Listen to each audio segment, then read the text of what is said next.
Good evening, all. Evening. Welcome to this edition of the Eastern Area Committee here in West Faversham Community Centre. A little bit of housekeeping first. Fire exits there and there. No planned fire drill, the usual. So if there is a fire, please go out quickly. Where is the assembly point here? Well, assembly point's on the front, isn't it? I'm looking at Carol, because I know she's trustees, so she'll remember. Muster point's at the front, isn't it? Yeah. There you go, far end of the car park. In light of some of the feedback that we received in the surveys that we had over the summer on the Eastern Area Committee, I'm going to start a little bit different and ask each of the borough councillors in attendance to stand up, give us a wave and tell us who you are and which ward you're from. Hi, I'm Carol Jackson, St Anne's Ward and a trustee here. Lovely. Alex Sayre and I'm Priory Ward. I'm Packing, I have Abbey Ward. Terry Thompson, East Downs. And Alistair will be standing up. Yeah. Alistair from Bournemouth on here. We'll go with that. Keep that busy. I'm Ben from Watley Ward. Don't think we've got any of here. Right, so welcome to the hybrid Eastern Area Committee, including anyone attending remotely. The following Swale Borough Council officers are in attendance: Head of Housing and Community Services, Charlotte Hudson; Active Travel Coordinator, Michelle Anderson. Yeah, excellent. So I couldn't see through the light who it was. Service Improvement Project Manager Online, Andre Bowen. And Policy Engagement Officer, Janet Bell. Can't see either of our councillors in attendance, so I'll skip that bit. Are there any representatives of parish or town councils in attendance who would like to introduce themselves? Hello, my name is Paul Townsend. I'm the chair of Tennant Parish Council. Hello. Josh Rowlands, Barrow Faversham. It's me, isn't it? I'm Robert Newman, and I'm a Faversham Town Councillor for St Anne's Ward. Anyone in the parish council? No, lovely, excellent, sensible stuff. If you would like to speak on any item, please raise your hand and I will invite you to speak in turn. Likewise, could anyone attending remotely please mute their microphone until they speak and indicate on the item if you wish to speak. Emergency evacuation, I think, covered there. Are there any apologies? Yes, we have apologies from Councillor Lloyd Bowen, Councillor Charles Gibson, Councillor Kieran Golding, Councillor Richard Lehman. I haven't heard from Councillor Julian Speed or Councillor Claire Martin. I don't know if anybody has received apologies from them. I think Councillor Martin's working. Okay. I will give Councillor Speed's apologies because he did say he didn't want to. Okay, that's lovely. Thank you very much. I know Councillor Claire Martin was suffering with some migraines earlier in the week, so I wonder whether it's just a case of make the hours up now. Right, so we go forward to agenda item 3. Do members agree the minutes of the meeting held on the 14th of May 2025, minutes 26 and 27? That was the brief one. Yep, everyone's happy there, lovely. And the 17th of June, minute numbers 69 to 82 as correct records.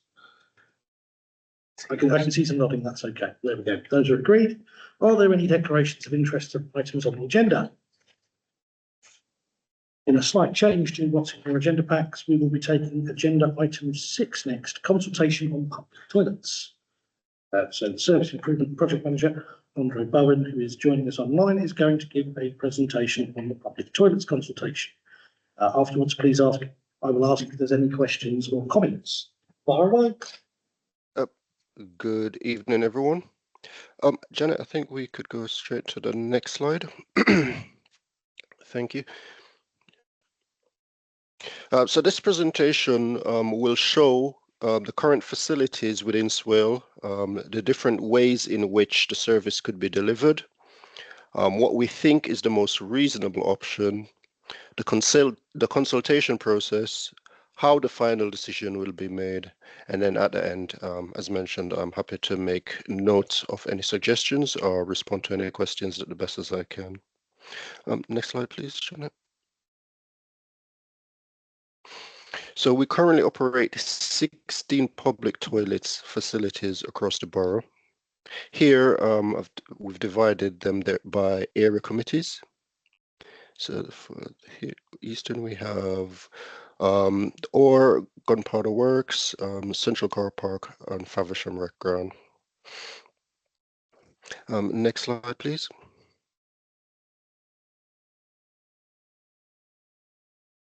We want to make savings that will help the council reach a balanced budget position. So we've explored the benefits of delivering all services in-house. We explored continuing outsourcing. There was an option of closing all toilets. An alternative was charging for the use of public facilities. The other option considered was transferring public toilets to town and parish councils and some appropriate local organizations. And we also looked into the community toilet scheme model. Next slide, please. It is difficult to choose one option as they all have their disadvantages. As such, we think the right mix is to transfer to town and parish councils and some appropriate local organizations who are able to effectively keep public toilets open in their respective areas and respond to local demand. Close 3 toilet facilities out of a list of those that have low use and may have significant refurbishment costs and ongoing maintenance costs. Introduce a community toilet scheme by partnering with local businesses that will offer the public free of use of their facilities during normal opening hours, and to continue operate the remaining toilets outsourced. Next slide, please. I want to stress here that these are just proposals at this stage. We want to have the views of Swale residents, visitors, community groups and businesses to ensure that as many people are aware of the consultation as possible. We've put posters in all toilets. We have posters in our council offices along with paper forms. We've published the details on our website and social media. We also shared with the local press. We contacted community organizations, businesses, and town and parish councils. But last but not least, we're also doing presentations here at area committees. We've also extended the consultation period for as long as possible. Area committee chairs will also have the opportunity to provide a response for toilets that are in unparished areas. Next slide, please. At the end of the day, we do want to make sure that our public toilet facilities operate in the best possible way for the future. In doing so, we will review the views expressed in this consultation, the location of the facilities, the amount of people who visit daily, the cost to operate, the condition, the amount of antisocial behavior reports, and what other local authorities are doing. The information gathered will be carefully considered by councillors before any final decisions are made. We are committed to ensuring that the voices of local communities are heard and reflected in our decision making, and encourage you to complete the survey if you haven't already done so. So next slide, please. So yeah, that concludes the presentation on public toilet facilities, and I'm happy to make note of any suggestions anyone may have or respond to any questions as best as I can. So before we open the floor up, I just want to confirm, so in terms of the recreation ground toilets, I believe that it's a requirement to keep those under the grant that was received for the historic works and putting the fencing and whatnot back up and bringing that back into use. Is that correct? So there is no intention of closing the recreation ground public toilets. The options considered would be to either continue operating them by Swale Borough Council or letting the town or parish council operate if they are able to do so. But Thanks, Chair. Andre, apologies if you've already heard a bit from me on this, that committee. I wanted to know, has there been any additional work with accessibility and disability charities to make sure that we are still maintaining access to public conveniences for people who would struggle to potentially use business facilities that aren't catering for people with disabilities? Or we know that we've got public disabled toilets, and there will be some businesses that don't have those. My second point, I suppose, is that with the potential transfer to parish and town councils, we know that that can be quite a huge investment for a parish or town council, and in other areas that has caused quite high precept increases. So people from Swale will still be paying the same amount of council tax to Swale, but they might potentially then be being taxed more at town or parish council level because the town and parish council level has had to go up to accommodate keeping the toilets open. So overall, I think my view is that it's disappointing that we're even having to consider closing any public conveniences. I think they are a difference between somebody being able to go out and live an independent life and somebody feeling trapped in their own home. As a daughter of people with disabilities, I know firsthand that actually accessibility to public conveniences is something that entire days are planned around. So is there any other, and I'd be interested to hear from officers, is there any other option that we can look at that doesn't involve us closing really important public facilities? Okay, so in terms of accessibility, we have contacted several charities and community groups within the borough, and we will review their responses when making a decision or a final outcome regarding public facilities. In addition to that, where you mentioned that businesses must be accessible, I think that will be looked at as well in regards to businesses that have been put forward. We'll try and sort of ask questions whether how accessible those facilities are and make sure that they are suitable before they are part of the scheme. In terms of transferring to town and parish councils, I think some aspects of local authority or local provision is best run by town and parish councils. Not all will want to manage public conveniences, but it will be a decision that they have the option of considering the drawbacks of doing so. There is also the asset transfer policy, which means that any transfers that take place will be following that new policy, and the Swale will look at whether it is appropriate or not to transfer any assets to town or parish councils. In terms of the difference in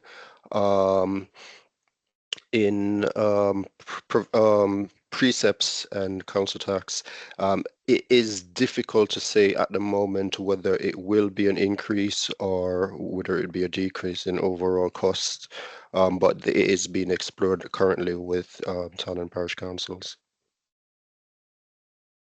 It's okay just to come back. So thanks, Andre, that's really helpful.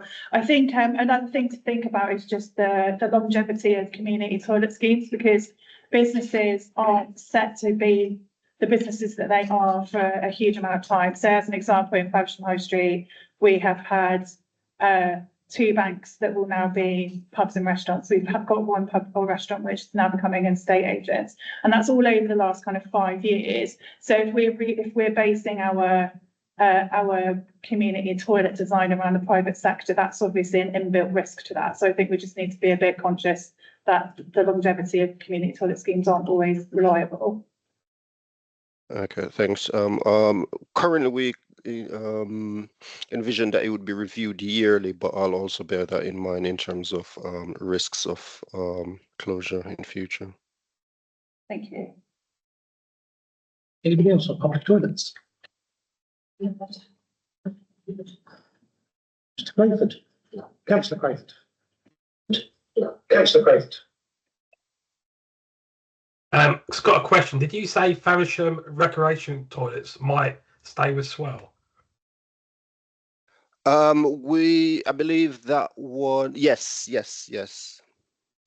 I recall now.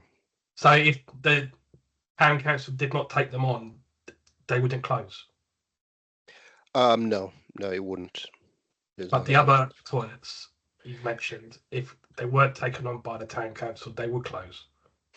Not exactly. I think we are negotiating at the moment. I don't believe they're likely to, because of the amount of usage and costs overall isn't as bad as others in the grand scheme of things. So it's unlikely, but it's difficult to say at this point. So potentially the toilets listed as part of the Eastern Area Committee, if no one else took them on, we don't know, Swell would close them for definite.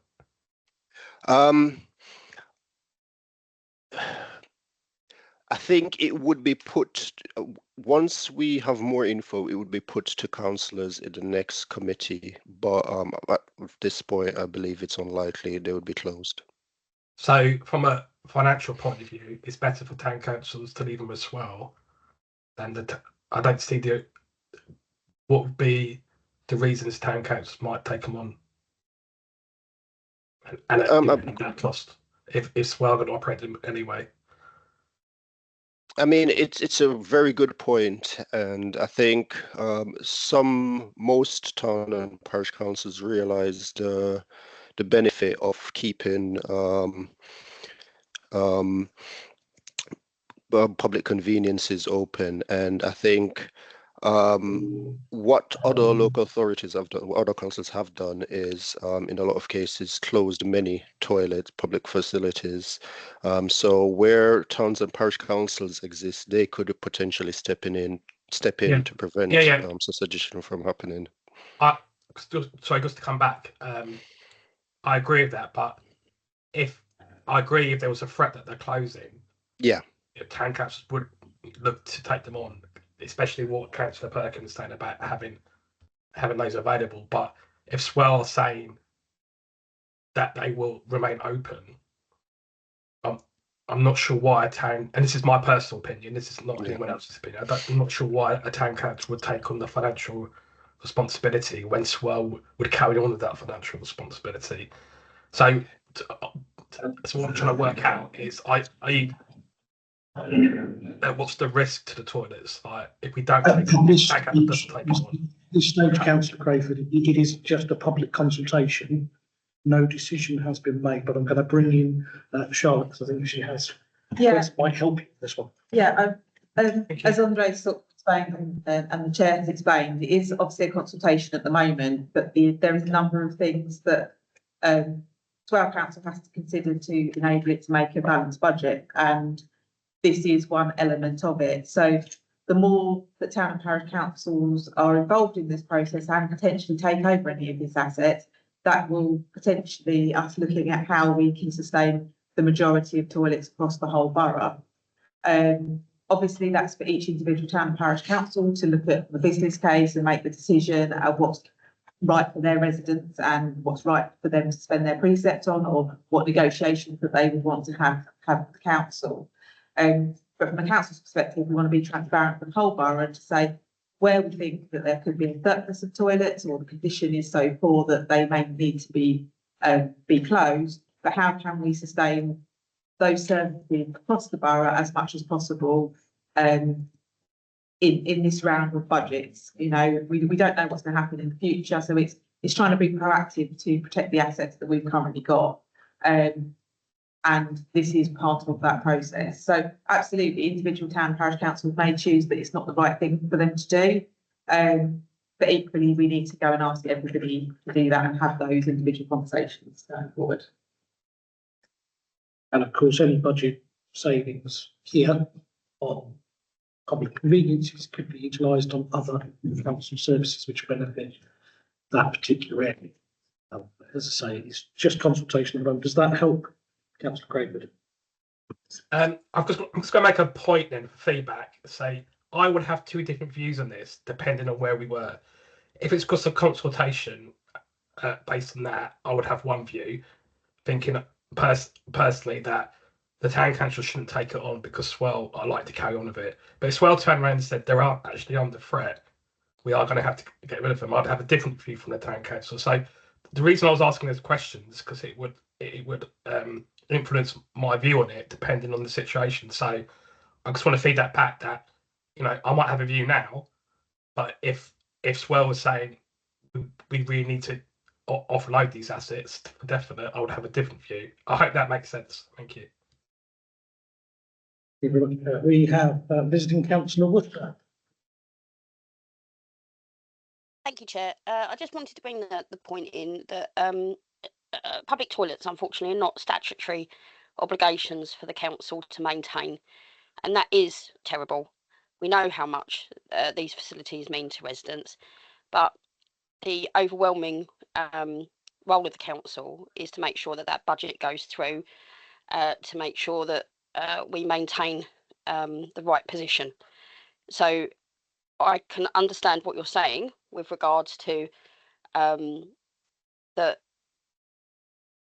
everybody would like to keep their public toilets. Of course they would, but they're not a statutory obligation for the council.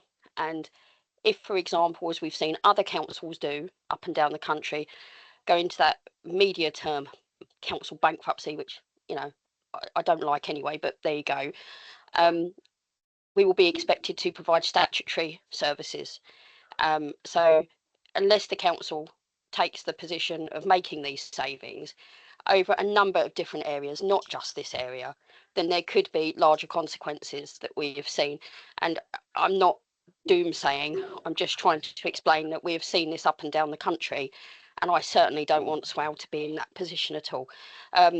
Thank you, Chair. Apologise for the interruption. No, thank you, Councillor Worcester. It's a very valid point.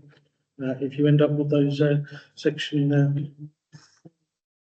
114 notice, statutory services are the only things that get provided. It's also worth remembering that where you do have these community toilet schemes, and I'll use Maidstone as a prime example. Yes, they have it for Maidstone town centre area where there are multiple chain restaurants who are able to facilitate access to fully accessible toilets. Some of whom within a year then start putting code locks on their toilet doors and requiring you to get the receipt or go and see the manager bring that in. They don't do so in the more rural areas where it would not be economically advantageous for businesses to allow that to happen. So if you were to go out to Mark to get a public toilet that Maidstone Borough Council still maintain, if you were in Frenchley Gardens in the centre of Maidstone, you get a sign of the closed public toilets telling you to go to McDonald's. There we go, that's just the way it works. Is there anybody else on public conveniences before we move back the other way on the agenda to the LC Whip?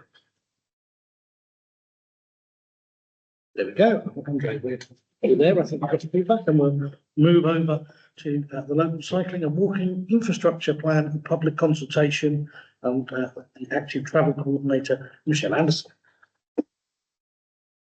Evening all. My name is Michelle Anderson. I'm the active travel officer of Swale Borough Council. Just wanted to have a chat with you about the Swale local walking and cycling infrastructure plan. Very conscious that in Faversham we already have an LC Whip, which Faversham Town Council are doing a grand job. I know the meeting is tonight and I've missed it, but I am usually quite involved in that and speak to Adrian relatively regularly. So this is more focused around Sittingbourne, Sheffield, and it just overlays Faversham's complete. Okay.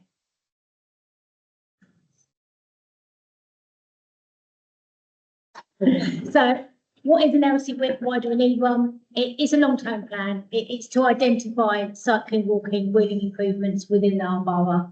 There has been an increase in cycling, obviously, since COVID. It seems to be dipping off a bit now, but is that because there isn't the infrastructure there? That's the question.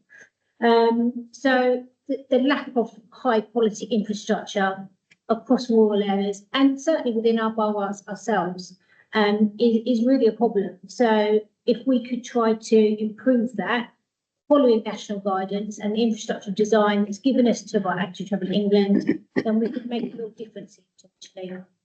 So the first stage of this is to develop a swale-wide LCW, and that's what I've been working on over the last year, I guess. So what this will enable us to do is to take that really network-based approach to looking at how we can deliver this infrastructure and how we can plan it. The reason why we have to do the LCW first, in all honesty, is that without it, we won't get no money. So as a council, we can't afford to spend £8 million on a big cycle lane between A and B. It's just not going to happen. We have to get this funding essentially generally from Active Travel England, and without an LCW, we're right down the bottom of that pile. So this has been my number one priority since being in this role over the last 12 months. This just tells you what else it's provide really. So what it's going to give us is network plans. It's going to give us, once we've done the consultation, it will give us a prioritised plan of which ones we'll tackle first, and that's based on lots of different things like employment hubs, schools, how many people are likely to use that route, walking, wheeling or cycling, etc. And it'll also give a real detailed approach about how we actually got that information as well. So there's real good background report and analysis within there.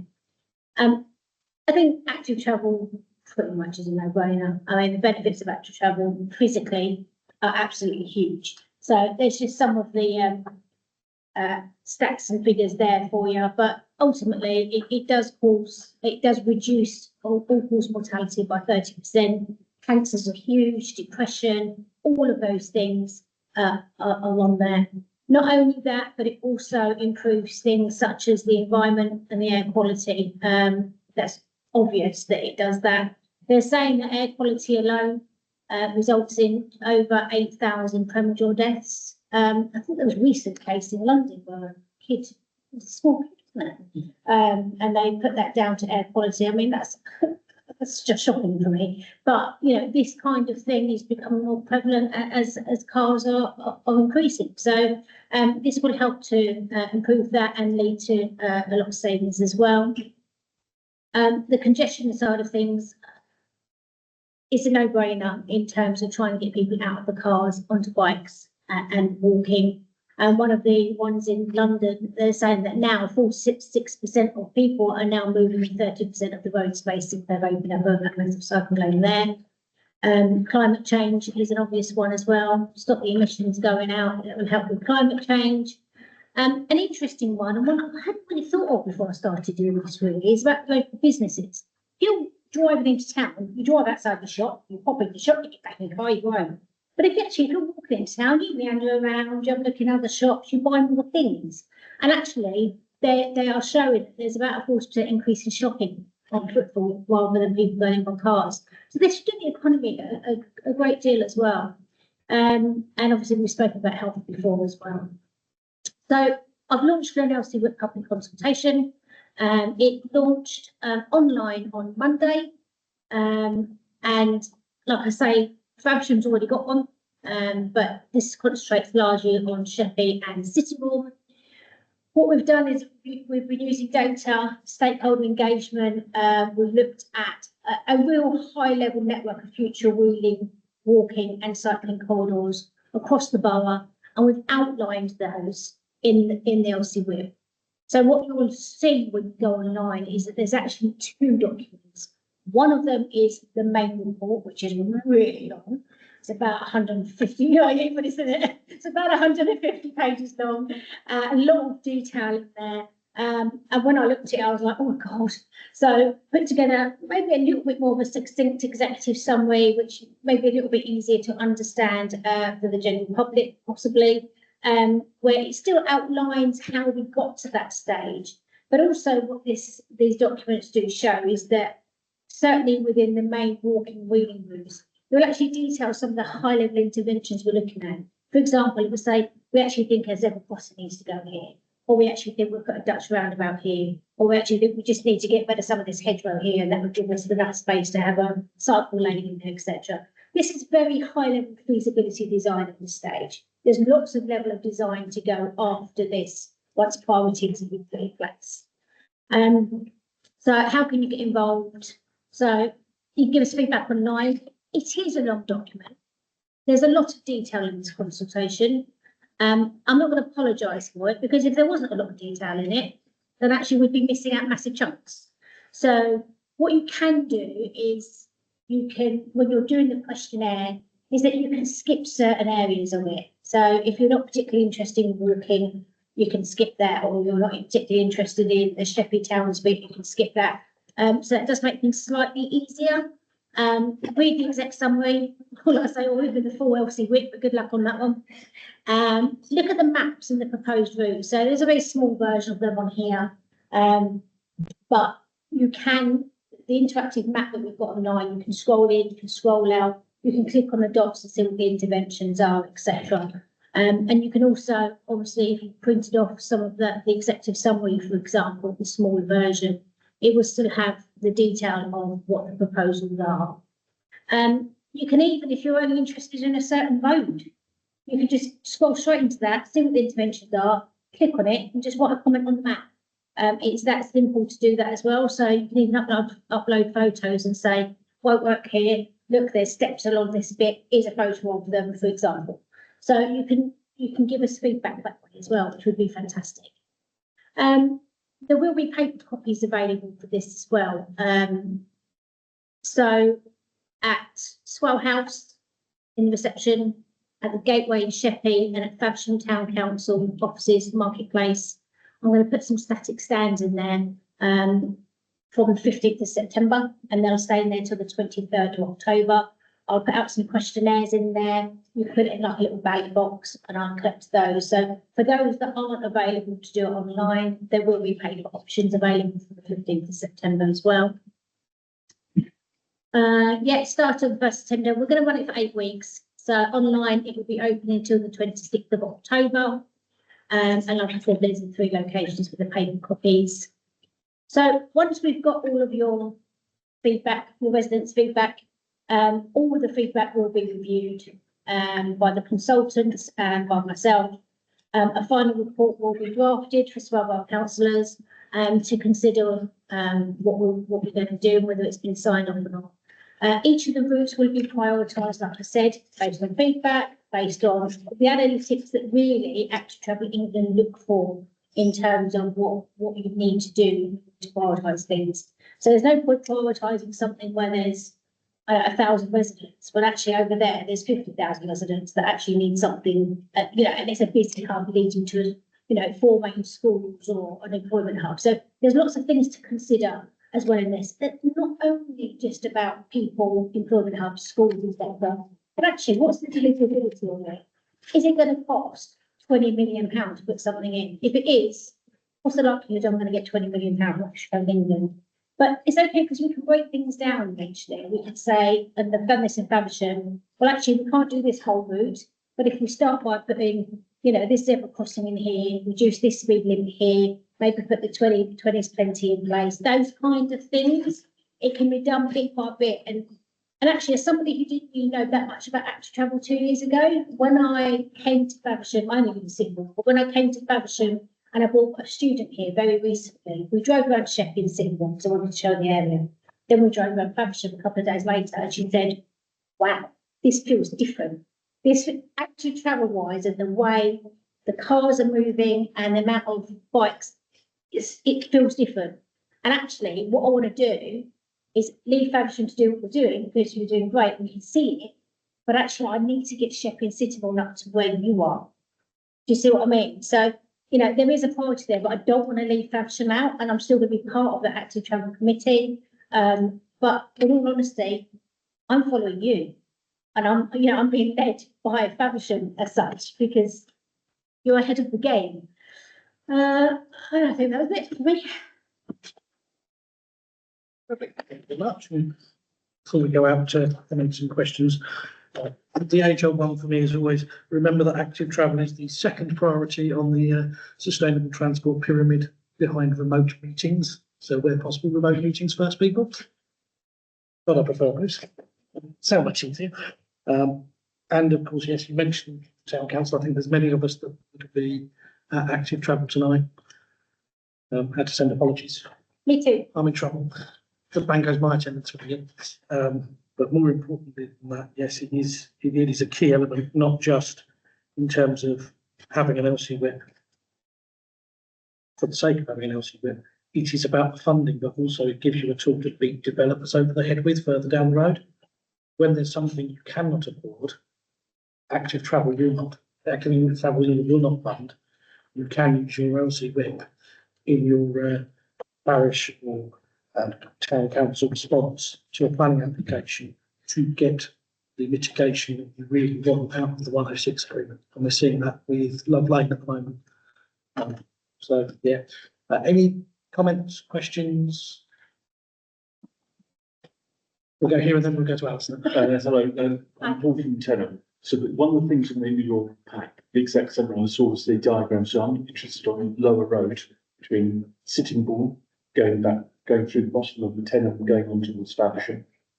And the question I've got is, there's some really good stuff in there. One of which is a really simple one, is reducing speed. So we've got many people from parishioners saying it's a death trap. And actually, active travel, brilliant tick, but also there's a safety reduction. Is there anything that we can do to bring elements of it before? Because we've also approached Kent County Council Highways asking for exactly that. And we've said we've got a response, which is nice idea, maybe possibly one day, but there's no drive. No, that's the problem. In terms of 20 is plenty, or the equivalent of reducing speed limits, one of the things that I did recently is KCC got 5.8 million from Active Travel England a couple of months ago, in February, March time. So I had to put a bid in for some of that funding for SWAP. I did speak to Faversham Town Council, included a lot of the stuff that they asked for, and some of the other stuff within Sheppey and Sittingbourne. And one of the things was about employing a consultant like Adrian Bourne, because I know that he is 20's Plenty campaigner, to come in and have a look at things and how we can reduce that down. So that was quite a large part of my bid. It works out that actually, if you want to introduce a 20's Plenty campaign or reducing the speed limit, it works out around £10 a head in terms of the amount of people at your residents. So it's quite good bloody value for money, really, isn't it? So I was thinking, well, actually, I think that's quite a good thing. And I thought we'd have quite a strong chance of getting that thing, actually. Didn't get it. Didn't get very much, actually, in terms of the actual thing and funding, because I didn't have an else to do. So this is the stage that I really need to get moving on it in terms of the flow. No, one quick line, but thank you. One quick line is just saying, so on Lower Road, it's actually at the moment, that lane is at national speed limit. It's at national speed limit, and we did a data survey from Kent County Council, and you've got cars travelling at 70, 80, even up to 100 miles an hour along that road. Doesn't surprise me. And so I just wanted to give, I'd settle with the 40. Yeah, I mean, it's not about going right down to 20, because that's not really practical, but it is about reducing, going from 40 to 30 or from 50 to 40. It's reducing it down slowly, isn't it? And having that habitual change in behaviour so that it's not such a, it's going to take years. We all know it's going to take years, but we've got to start somewhere and it's plug away. But good on you. It's a very good document. Well, certainly since the change in administration at KCC, it's suddenly become a lot more difficult to get speed limits reduced. When I inquired for a relatively short stretch of the A2 to just match the current speed of the rest of it down to 30, down to 40, the answer was, well, if you're willing to pay for it, if you can find £5,000 to £10,000 to pay for the surveys and to then pay for the signage, like that. I got 10 grand in the back pocket. It's a bit of a misnomer with them, but we'll see what happens going forward. Hopefully, when they redo their budget, Councillor Hall. I think last time we spoke about this, we talked about parishes to town project. I'm just looking at the map with the executive summary covering the bit from Faversham out to Boreham. It still shows a crossing of Thanet Way at a legal point. As far as I can see, which is really the footpath going across it, but it says improve fast by the individual carriageway. I can't see how that one can be improved, and it still ignores an existing cycle path and cycle crossing, light cycle crossing at Bradley Corner is not incorporated into that plan. So if you go in and click onto the map and to put that feedback very clearly onto that, then that'll be part of the feedback that we can do about consulting. But as I said, Very- take account the parishes Yeah. suggestions. Okay. In fact, it was Adrian Barrett who worked on a lot of those. I think it'd be good to try to. I tried to get hold of you after that meeting to understand exactly what it was. I think you was on leave and I left you an email saying exactly what was it, so I can include it into here. And then we didn't quite catch up. So, yeah, I'm conscious that you had something, but I couldn't quite remember what it was. So, yeah, add that feedback in, and then we'll look at it again. Yeah, I have actually tried to cross the Thanet Way at that point and don't ever want to do it again. Except when it's closed. Yeah. Fair. Anybody else? No? Yes, I was very susceptible of it when it was first going to come into Faversham. Lower Road, our Lower Road in Faversham, it was a nightmare. It had slowed them down, and I deliberately cross on the junctions that they put across there, and they do slow down. But the one thing that I am disappointed is that there isn't more cycle lanes, because the cyclists seem to have taken to the pavement, and the cars are parking on the pavement, and it's very difficult for disabled people with pushchairs, and even myself, who's quite small, to walk along without endangering the car. I do agree, and I know when we looked at it for Faversham, the reason there wasn't a cycle lane bid put in was that once you got to the town centre, the roads become too narrow for them to comply with active travelling and to have the cycle lanes, which is why we went for walking routes rather than cycle routes. But I'm sure the active travel committee tonight I think it's on the list of the agenda for tonight from memory. I'm looking at others, because somebody else may have read the agenda. I deleted it from my head when I realised I couldn't attend. But yeah, I'm pretty certain that is part of the HIP and obviously the update that they're doing. That Yeah, they do no, it's got the hit tonight. Yeah. And I know that Adrian Byrne has made some changes to the Faversham WIP slightly to incorporate some of the HIP and the towns parishes report a little bit more. He discussed that with me this morning. But then I obviously had to give my apology hopefully next time anyway. So there may be some slight changes to the Faversham one we may see in the next few weeks. And can I just say that Alan, who was in control of it, he was doing my road, anything you didn't agree with, he was very, he would listen to you. But I was going to have a tree outside my house. I said, for goodness sake, I've got live conventions, the play park, up and down the road, now a tree. And they never did put the tree on. So I was really pleased with that. The tree placements was a real bugbear because obviously you want the street trees to make it more shaded, better for walking and whatnot. Getting through to some in KCC that you cannot put a tree pit in the middle of somebody else's driveway. You cannot put it in the middle of the bus stop, and you cannot put it where it blocks a sight line. It was a nightmare. In actual fact, I think they did dig one of the tree pits directly into somebody's driveway on that road. So it will never have a tree in it. It will just be there collecting water for everyone. There we go. Anything else on Elsie? Wonderful stuff. We then enter the public forum. So are there any members of the public who would like to ask any questions, raise any topics? Valentine? Thank you. Over the last few days, there have been gangs of young men of fighting age, to use their own language, marauding around the town at night, attaching flags to lampposts. Of course, there's been no consultation of residents whether they want those flags there. They've been threatening to residents who have asked them to stop. They are intimidating residents and invading their privacy by climbing lampposts, which are in some cases just a few feet from a bedroom window.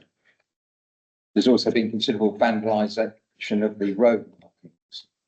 They've gathered in the War Memorial Garden, chanting, "Never trust a lefty with your kids," wrapped in St George's flags. There is also online intimidation. Photographs and maps of some residents' houses have been published online, saying that they will be paying them a visit.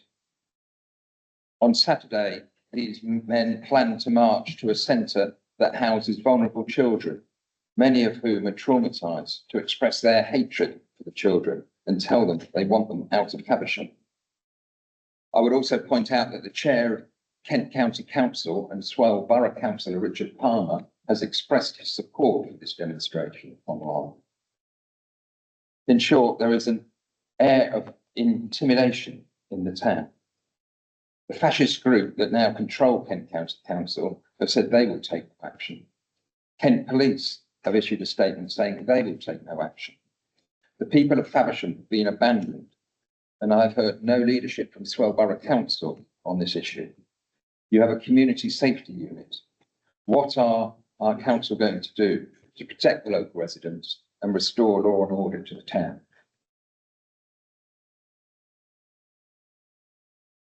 About time. Let's start with. So I'm going to have to answer you first. You know what we're up to. Yeah, I think obviously this is a very sensitive and tricky issue. Having discussed this only at an officer level, when I know our chief executive that's currently on leave, but I know she has been in conversation despite that with sort of our politicians as well.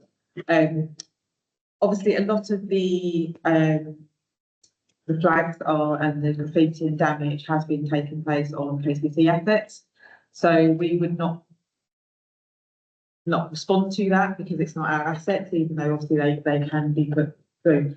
What we have said is if we would follow our standard graffiti policy, so if things were offensive or it was safety hazard, then obviously we would absolutely intervene and remove any graffiti or any sort of flags that were causing damage, obscuring CCTV and all of those types of things.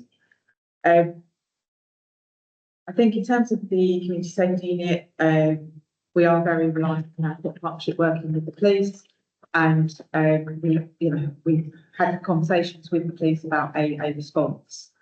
At the moment, there is no intervention. They are waiting for KCC to respond because obviously it is their assets, as I've mentioned. Police are aware of the protest, and I know they have been dealing with issues where people have been targeted individually, and obviously everyone has the right to report those things directly to the police. So that is the current situation as far as I'm aware. I might not be a party to all the conversations, so I would like to say that was everything. But that is where we currently stand.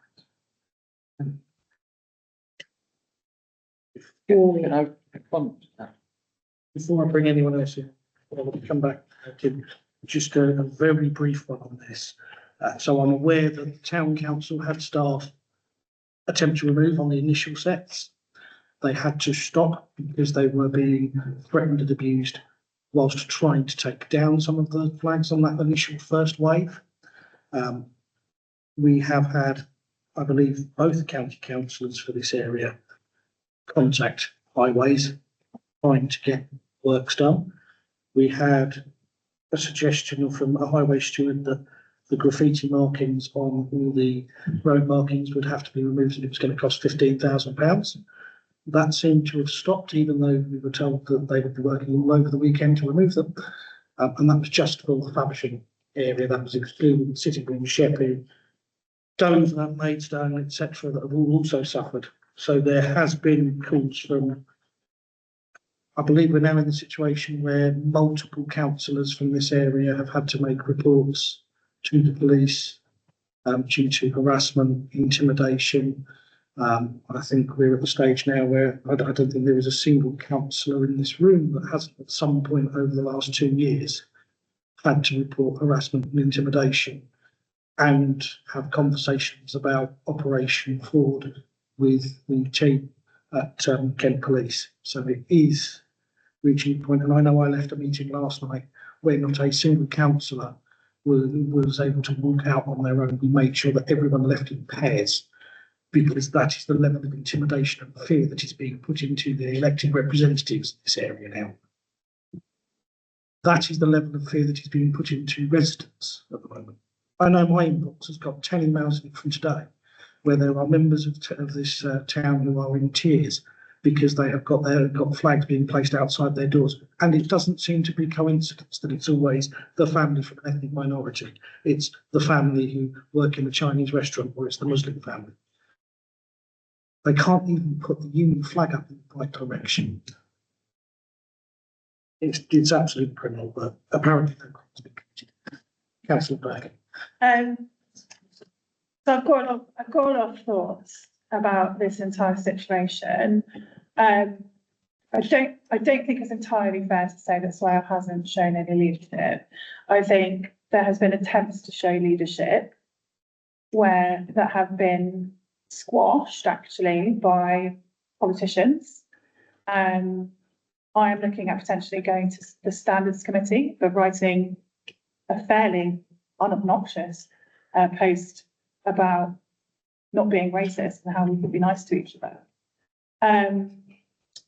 The issue that I think again, praise to this, today the Swale staff came out and removed the flags that they put up with cable ties on our flagpoles in our memorial garden, and they did that very quickly. I'm very pleased they did that really quickly.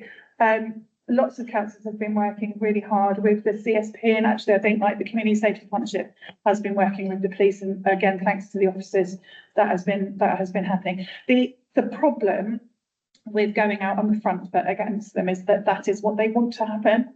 A lot of this is for social media clout. A lot of it is to say, oh, we're being oppressed. So every flag that gets taken down, they're a bit like, that Greek monster where if you cut one head off, two comes back. It's going to be like that.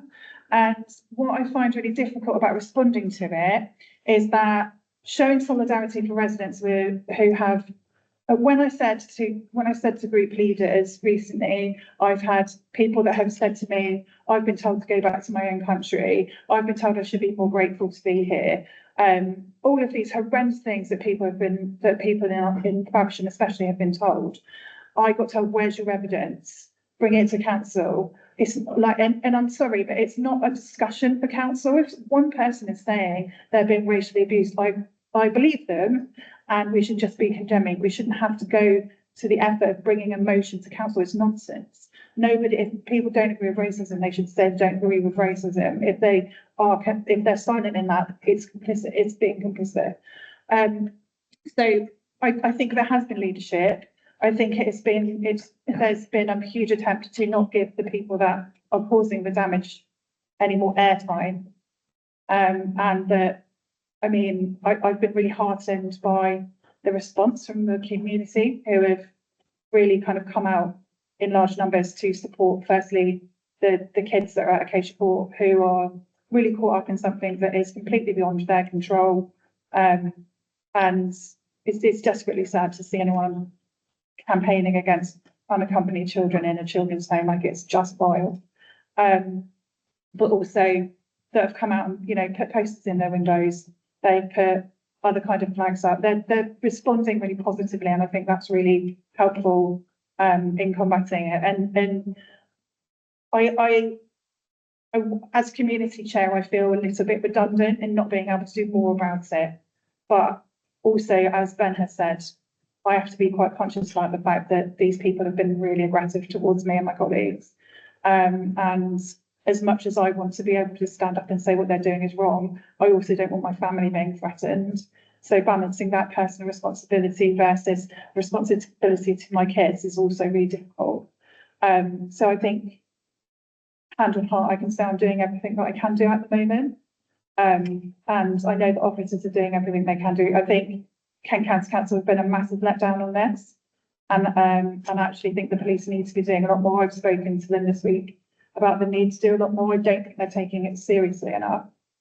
And so hopefully, we will see some response about that. And I hope that Saturday goes by without anybody getting hurt or any kind of nonsense, because I'm really concerned about it being in our town centre. That's all my thoughts. It's just bleak, isn't it? We'll bring you back to it. Everyone. One of the other aspects that probably does need looking at as well is that it's not even going to be the same kids in Acacia Court that were in Acacia Court No. 12 days ago or 14 days ago when we were told what this was going to be going on. They're not going to have a clue. It'll be a new intake pretty much. They're only there for 10 days before they moved on to foster care elsewhere in the country. And the welcome they're getting right now from some parts of our community is despicable. And just to quote one of the things that I heard over Hot Festival weekend, walking into town from a visitor, when they looked up, they said, welcome to fascist Faversham. I do wonder whether we should be here next year or not.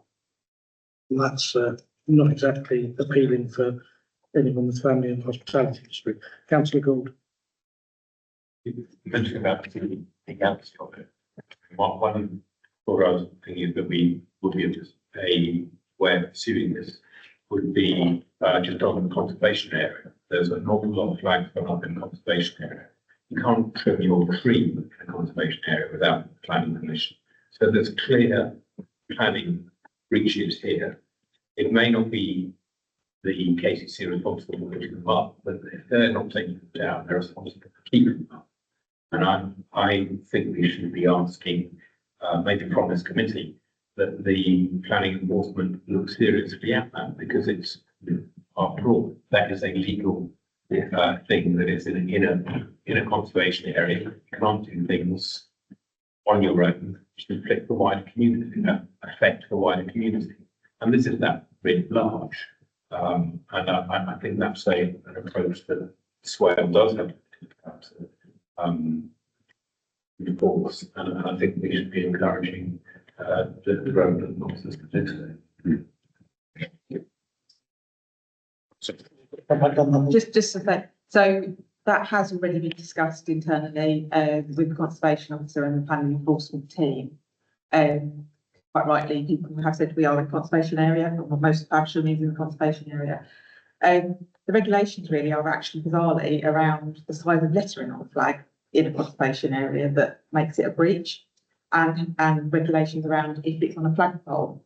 I think it might be because it's viewed as a temporary thing. So we can certainly go back and get through Janet, we can get the formal response sent over to you. But from that initial response that I have seen, it didn't appear that there was power under that to get it. But I say I'll get the officer's response to you. I can understand temporary is often get out, but I think in this instance we really need to define what temporary, if that is one of the, then yeah, I think it doesn't need to be temporary, and therefore there needs to be a time at which these things come down. There's an absolute minimum. That's one of the I recall from an email chain that I was. Yeah. I recall from an email chain that I was included in that really bizarre change in the law that the previous Conservative government put through about flags and which ones you could and couldn't fly in any area. It's never really been challenged, and that will now form part of planning regulations. So in theory, Union flags and St George flags and St Andrews flags, I think it's any flag of any county or constituent member of the United Kingdom or any overseas British territory, you can technically have their flag up. It's the flagpole that needs the permission, not the flag, as long as it's kept in good condition. It's an absolute minefield. As long as the flag is kept. As long as the flag's in good condition. They are cheap flags. I've got Josh and then Councillor Worcester, then Rob Newman, Carol and Terry. That's it. Councillor Burton said thank you to our council, congratulations on the flag poles for the Wood Garden. It's still by our council, rather than that, so I did a job. So leading on that, it's a real shame that we sit here as town council, parish council, borough councillors, and we turn around and say, well, it's our job, we do it right. Unfortunately, it's not. when we go back to the origin of the Acacia Court, as Councillor Newman well knows, there wasn't consultation of local residents, which is where anger originally comes from. The town council dealt with residents on that and actually got some level of consultation done with that. We, as then Wilson, that you alluded to earlier, Chair, last weekend at the Hot Fest, we've got people saying there, it's another great example of Babington and Swale Borough Council working together to create an amazing week. It's there. It's not our logos that run that centre. It is Kent County Council's logo. Kent County Council are absolutely making themselves completely irrelevant in this. They are the most important people. It's their responsibility to take those flags down. It's their responsibility to answer questions, and they are not doing so. I don't know if there's a way, Chair, for this committee. I'm not in on this committee officially, just as a member. But if there's a way for this committee to write to highlight this last week's their obligation properly, because at the minute it's dead. And these are actually these people as well pay council tax to Kent County Council and to Swale Borough Council. And if they're not doing it, we have a question, what about what do we pay for the council? What do they actually pay for? A lot of my residents are not seeing their value for money in one. Certainly, as this is the public forum section, anyone, as far as I'm concerned, can raise a proposal, and if that proposal is to, I believe it's sent to the relevant committee, isn't it? Send for the relevant committee, the committee to do the work. We can certainly do that, and I'm sure the chair of the community committee would love to have that on the next agenda of the community housing and health, but with the right order. Yes, I'd love to talk about that. Housing, health and community committee. We'd be more than happy to have that on the next one. Councillor Worcester joining us from overseas. Or over rivers. Sorry, Chair. I've got an independent thing for this section of the meeting, so it might not be relevant here. But I just wanted to add my support to the fact that we stand together, and anything that Faversham would like either Sheerness Town Council's support on, signing a letter, trying to get your MP involved, making sure that awareness is raised, because these flags have gone up everywhere. They're right. They've exercised whatever right they feel to put them up, and it's really concerning that residents don't have the right to take them down. I'd also support and happy to sign a letter supporting your area committee in having a detailed response from Kent Police in explaining exactly what their action plan is around this antisocial behaviour, and remind them of their responsibility to prevent crime. This is often forgotten by Kent Police. It shouldn't be. It's one of their core functions that they should be doing, and part of that is community engagement and awareness and being seen. So I think your beat officer absolutely has questions to answer in that Kent Police response, because you guys should be reassured, whatever viewpoints want to be expressed, the rule of law should be present, and it should be absolutely reassuring you that on both sides of this discussion, however abhorrent we find it, that people should be able to go about their daily business in safety. So I'm really sad to hear that's happening in Faversham, and absolutely I support your town. But my point for being here, Chair, is a separate point after this, if that's okay. Apologies. That's great. We'll wrap you in a wee bit. We'll go to Councillor Newman. Right, two different points, trying to be brief. Firstly, I do a lot of work with the Ukrainian community in Faversham, as some of you will know. And I'm disappointed to tell you that a Ukrainian family who have been living in Faversham for over 3 years now are planning to go back to a war zone because they don't feel safe in Faversham anymore. I mean, that's sort of basically further sort of points Hannah was making. That is where we've got to. But you know, the mother's scared to let the children out of the house, even though actually they speak perfect. They speak much better English than the such thugs that have been wandering around. But you know, they're going to go back to a country and risk being bombed or whatever, rather than carry on living in Faversham. And you know, if we're not all embarrassed by that, if we don't all feel that we, you know, collectively as a society, we are failing, I mean, that's the thing. That, yeah, I don't know. My other point is, I am very concerned about the police and the police attitude. Last year, when a resident threatened to firebomb my house and made various other threats, the police took that very seriously. They came round, they talked to me, they went and talked to the person in question. You know, it was all dealt with properly, like I would have expected. This time round, I've had numerous threats from numerous different people. The same person from last year has woken up and joined in, and the police aren't interested. They're saying no crime has been committed this time round. And, you know, if anything, the situation, the threats have been worse this time round. You know, I've had Harry Hilton in my face shouting at me. It's not great.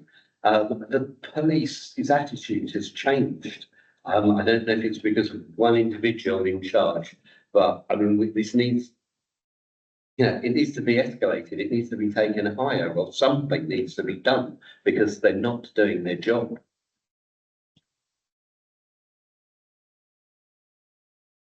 And I'm sorry that you picked that video, as you're aware of. Yeah, absolutely. Many of us have been. I need a T-shirt apparently that says "I upset the Ayatollah." Yes. That's for different reasons. Apparently supporting Iranian Iranian women who were in the execution gets you on Iran's nasty list. Moving on. I mean, certainly, so I had a meeting with the police today about a number of things, not just this issue. I mean, I'm quite happy to contact them and raise the concerns that you've raised regarding sort of the impacts, particularly from the members' perspective. And, you know, again, I think that's probably capture some of those concerns that you've had today. I'm quite happy to send that email this evening. Can I just check? It's not just me and Hannah that had it. There's other councillors that had similar feedback. Yeah. That people are feeling bullied, intimidated, and police are not taking them serious and not dealing with it. So, Chair, through you. I wanted also to explain that it's not just racism complaints that I've had about the place. So I've had people that have complained about being racially abused, which is obviously disgusting. But there's all different sections of the community that feel downtrodden by the fact that there's so many of them. So there is a section of the community that have contacted me that have kind of lived through the National Front years, that like it feels like National Front years and they feel threatened by it. I've had people who have heard some random bloke at 10 o'clock at night upper 4 metre ladder outside their bedroom windows. Grim. And I've had women especially who have said, on top of, you know, the discussion about how dangerous it is to be a woman and how what they're doing somehow saves women from this horrible fate, when actually it really has nothing to do with it. And so I have complaints from women who are like, well, they're using my sense of not being safe in my own community as a reason to be 4 meters up a flagpole at 10 a.m. shouting, "You'll never trust the letter with your kids." Like there is so many different sections of the community that are opposed to what they are doing. And I just feel at the moment we're being told, oh, you know, just got to let them get on with it. But like, when does that stop? And I understand the argument about not wanting to give them airtime and not wanting to give it any more oxygen, but that also comes with no reassurance to the public that people are listening. So I think there just needs to be a bit of a two-pronged approach to it. Ignore what they're doing, but be very vocal about the positivity that we have for community engagement and looking after refugees and being an opening working environment. In terms of the police, many of these people phoned the police and fobbed off, were dismissed. In my experience, including, you know, a couple that were shouted at and threatened in the street at night. And they called the police who ignored it. And the next day, it had been posted. Videos taken by the people who were abusing them were put onto Facebook. So they called the police again, and the police still told them, you know, no crime committee, we're not going to do anything, which is wrong. It is just absolutely several levels wrong. Councillor Jackson. Right, as one councillor 18 months ago had 3 women turn up on my doorstep, and I don't know if other councillors had this, but I actually had it. Wasn't my ward even, because it isn't my ward, that's about more obliged to vote to them. What I am worried about is 2 demonstrations opposing ends on the same day. This is all going to be up where I live. I am really concerned over that. I'm also concerned over social media on both sides, not just the people moaning about the immigrants, but on the other side. I find it despicable when people start bringing up people's pasts of 10, 15 years ago when they were 16 years of age. I also don't like people calling each other nonces and paedophiles, etc., etc. I know we can scroll past it, but it's there. So that's my view on it. There's faults on both sides at the moment. Yeah, so obviously just noted what you said. In terms of the demonstration, I believe both groups have notified the police as they have with planned group, and the police do have a planned operation to be present as part of that, particularly obviously with the opposing things to keep the peace, not to stop people protesting, as this is their right. So I think the police quite, are resourcing that appropriately. So hopefully, as Councillor Perkins already said this evening, that no one is harmed and nothing happens to anybody in that period of time. So I believe that, say, there is an appropriate response planned for Saturday to keep people safe. I'm going to take the gentleman from the back. So, I've lost the words here.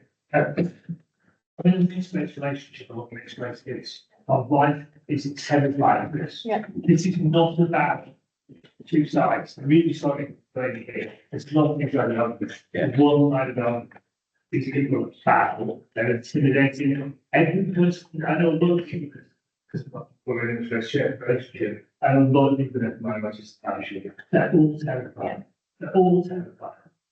And these people are putting flag and in response to a complaint by one person, Swellborough Council, there's nothing on the flags of a political nature. They're a political flag. They bear mean anyone, because anyone in the minority knows what that flag means.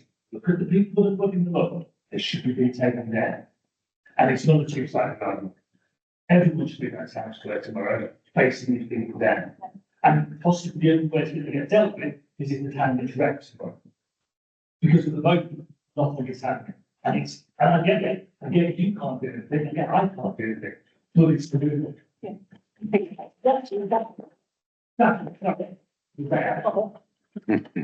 When I say 2 sides, I mean the people. You've got views on either side. When I say 2 sides, you have to listen to both sides. And I'm not agreeing with the racists, and I'm not agreeing with the others. You should take a side. There's no chance. And you have to be equal in society and let people. No, you can't tolerate racism. It's not right. Ever. There's no excuse. Through the chair, please. Oh, through the chair, please. I think we do have, it is a very emotive topic, and I am, before I bring in Councillor Thompson and come back to Mr. Valentine, I'm reminded of the first email I got about the flags is from a 97-year-old resident who lived through the Second World War, who remembers the pictures of Germany and of France with rather different red and white flags, which had a little black thing in the middle of them being displayed. She wants to get up a ladder and remove them herself, but feels that she wouldn't be able to because she couldn't carry her walking stick up there. But if she did see any of these individuals in the street in their little flag capes and their little party hats, she might be tempted to hit them with her walking cane. And I can empathise with that thought, frankly. If you've already seen the dangers of nationalism and seen the impacts of it, and seen your loved ones have to be stationed overseas in the military for many years following a conflict of that nature, I can quite understand why you'd be so. They're very willing to go up myself, and I would quite happily go up and move them myself, but frankly, I ain't got a ladder big enough. And secondly, I'd probably fall off it because I'd get a bit of vertigo from the fear of heights about halfway up. In terms of Ukrainians wanting to go back to a war zone where they're now being hit with multiple drone and missile attacks, even in what were relatively safe cities even a few months ago compared to the east of the country, is heartbreaking. Particularly in a town that has a history of welcoming refugees, a long and distinguished history of welcoming refugees of all types. I'm not going back to a speech that I made many times before. Councillor Thompson. I was just trying to think of solutions. Can we, because they're plastic flags, similar thing to churchyards, and then the church had to impose and then start to remove plastic items. What point does it become littering? At what point is it littering? No. Yeah. So, yeah, plastic. Yes. Is there a point that we can just act on that as locals to remove littering? In other words, things that are littering, because that is what it is. How long do we leave them up before the police decide? Because they're degrading, which, as Alistair said, will probably take 3 to 4 weeks. Then we have loads of microplastic pollution. Is that not something that's, well, can we just get involved in that to say, okay, we just start removing its littering? And sorry, just the other bit, can, with that through planning, can we do a section, say, can we do a 215 where it's now offensive to a majority, therefore it's deemed, deflate the character of the area, so therefore it can be removed pretty quickly. That can be enforced pretty quickly through planning enforcement. I just wondered if those two are things that we can act on. So I know that we weren't taking them as littering reports because again, they were KCC assets, and obviously the practicalities of us being able to remove those and go forward. I think we are concerned about, how quickly it will make the borough look very untidy and unsightly in terms of the degrading of all of that. So I think that is a discussion that absolutely needs to be had. And I can take away the sort of planning element and make inquiries regarding that. But I think, it's not ideal because, like I say, people put them up, but people don't take them down. It's a bit like flag posting. They go up, someone advertises an event, and then at some point when that area is cleaned, all that stuff is removed, and it's more done in a cyclical type process, where obviously this is very, very different. And obviously at height and various other things. And typically when things are on KCC assets, KCC would have to remove them. That would be the normal process. So what happens, just to, come back to you, what happens if the public do remove is, I'm concerned after Councillor Newman was saying about lack of action from the police. Would there be an action against that group of people or people that started removing? Well, I'm not a police officer, so No. I wouldn't know. But it's, it'd be very different if someone took our CCTV camera off a lamppost, wouldn't it? Because that would damage and theft. Did these belong to anybody and various other things? So I think that's a question for the police, but. Moving fly tipping or fly post isn't theft. No. Yeah. But yeah, so I suppose what we're trying to get at is what point do we decide as Scarborough Council locals that is now unsightly, therefore it's littering. I imagine it's probably not very long, or now even, that we can then act on that. I know it's KCC's lamppost, but for instance, if you do a litter pick, that's still KCC's area. We have the responsibility for the litter on the ground, don't we? I mean, I think it's something I need to take away. I can't say what we're doing. Obviously, the waste in my direct area of responsibility, so I can't commit to those things. But certainly we can look at what needs to be done, and we do want to keep our areas clean and tidy, don't we? It's quite a key priority. So just back from the chair briefly again. So could we enact a section 215? In other words, if someone had a messy garden or someone has a messy area, that we decide, right, okay, this has got to be dealt with now. Can we implement that? I think I probably I would Yeah. have, I would have to take that away. Yeah, And we would obviously have to look at the legal tests for be able to do that, but I can certainly pass that back. I think maybe it might gee 'em up then, maybe. May I encourage you to stretch the legal? Yeah, enforce it. The biggest problem that we always have when it comes to anything relating to planning and enforcement is that wherever the word reasonable appears, actions must be proportionately reasonable. Right, I think. I think taking them down is proportionate reasonable. Yeah, And then charging KCC for the fact that we've had to take them down because they haven't. But Yeah. it's- Yeah. I'm going to come back to you, Tim, in just a second, but I'm going to summarise some actions that we'll take away straight away. So we've got a referral to the Housing, Health and Community Committee to discuss the matter at their next meeting, if the chair is willing. We have the, I will write to Kent Police, the local bods to try and encourage some good action. Sorry, Chair, just because that directly impacts my role. What's the parameters of that discussion that the area committee wants? You're going to give us a chairman's steer. I think it's key attention. Okay, Right, yeah, I'm happy to, yeah, that's fine. we'll word it that way rather than flags. That's what I'm getting at, because I think actually in any other way, the public gallery is going to be full of showers, and it's not going to be a helpful meeting. You know, I do recall that we had a councillor from Northern Ireland in town not that long ago, and one of the things he said was, "What if you don't get involved with flags? Flags are dangerous politics." And they've had far more experience with that than us. I'm a bit scared about that, if I'm perfectly honest with you, but that's okay. It's only a request, Chair. A lot of pressure on me though. It's fine, suggest it. It can also, if the chair wishes, the chair is permitted, I believe, to suggest to go to the council instead.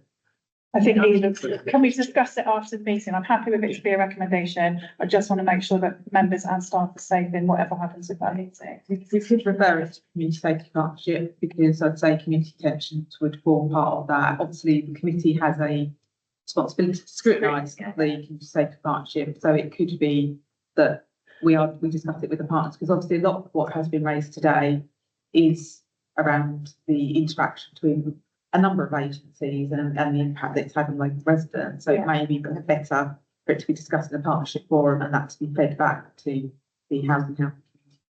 Let's discuss That's it. probably the sensible way to do it, actually. Just to clarify, for any issues that are where the area committee writes to the chair of one of the service committees, it's for the chair to consider whether it is discussed. It is not, it doesn't have to be. I appreciate that. I just want to make sure that I have the full picture before I make any decisions.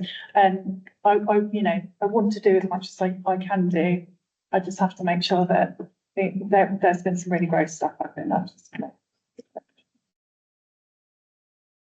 With these things, I think could we, in all of them, put a degree of urgency. Yeah. And then as urgent decision referral to the community safety partnership. But we don't want this being discussed in 4 months' time. That's a good point. When is the next housing health? 28th of October. I was just going to look up the minutes. It's my son's birthday. So it might be a job of deputy chair. Did you say that you wanted? I was just saying, I'm content to write to Kent Police, my capacity as chair as well, to encourage further action and support. I will also quite gladly write to the leader of KTC to express the views of this area committee. I don't expect a positive response, but no harm in trying. And actually, if everybody present is agreed, I'm also willing to include the MP in my list of those that we like to try and get some. Because I think the guidance out of central government hasn't exactly been clear. Is there anything else, Tim, on that particular one? Well, can I come back on? Okay, come back. I totally understand the points about intimidation of councillors. During the Brexit election, I had a hand-delivered note put through my letterbox threatening to burn my house down. I didn't make any public statements about that because in fact they were targeted. There was all sorts of misogynistic abuse against Hannah Temple, who was our candidate. I was the election agent, and they clearly thought they targeted Hannah's house, not mine. So I didn't want to draw their attention to their mistake. But I totally understand how you feel in that situation.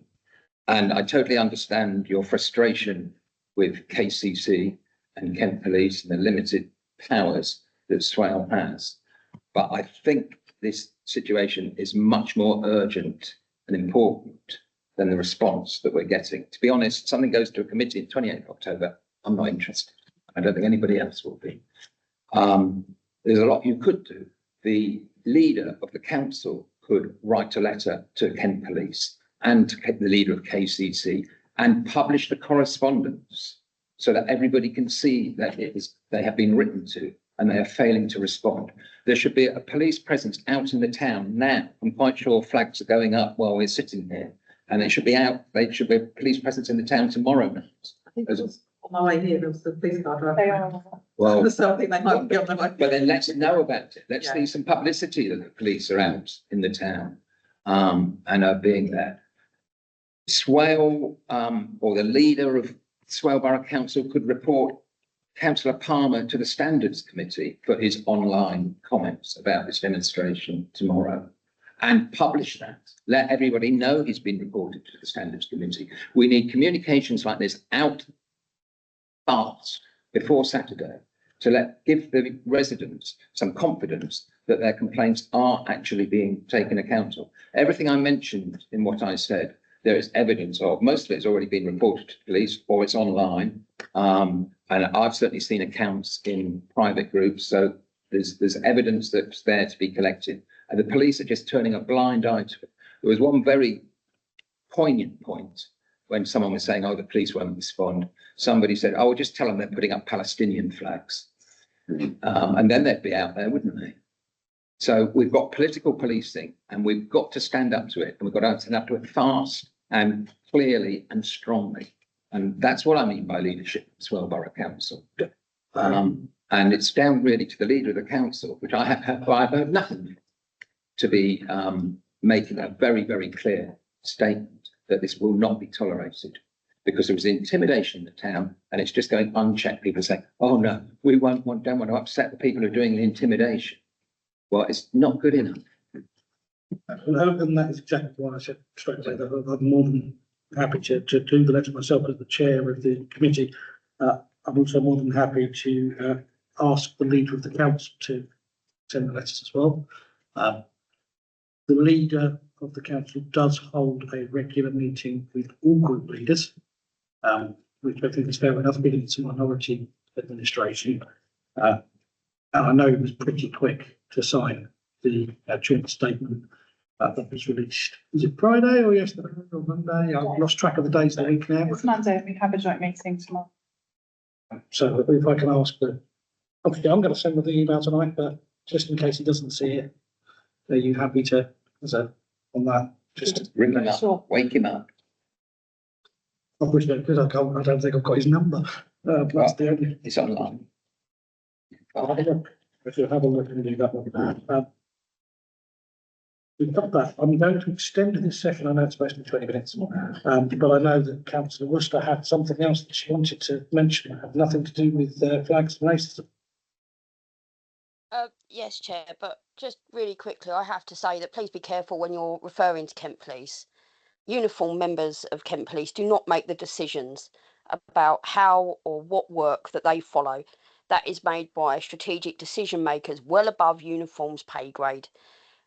So I would just say that we have to be incredibly careful that we work with our police officers in uniform to the best of our ability to make sure we work as a team, because those people in uniform are our neighbours, our family, and they want exactly the same positive response for our communities as we do.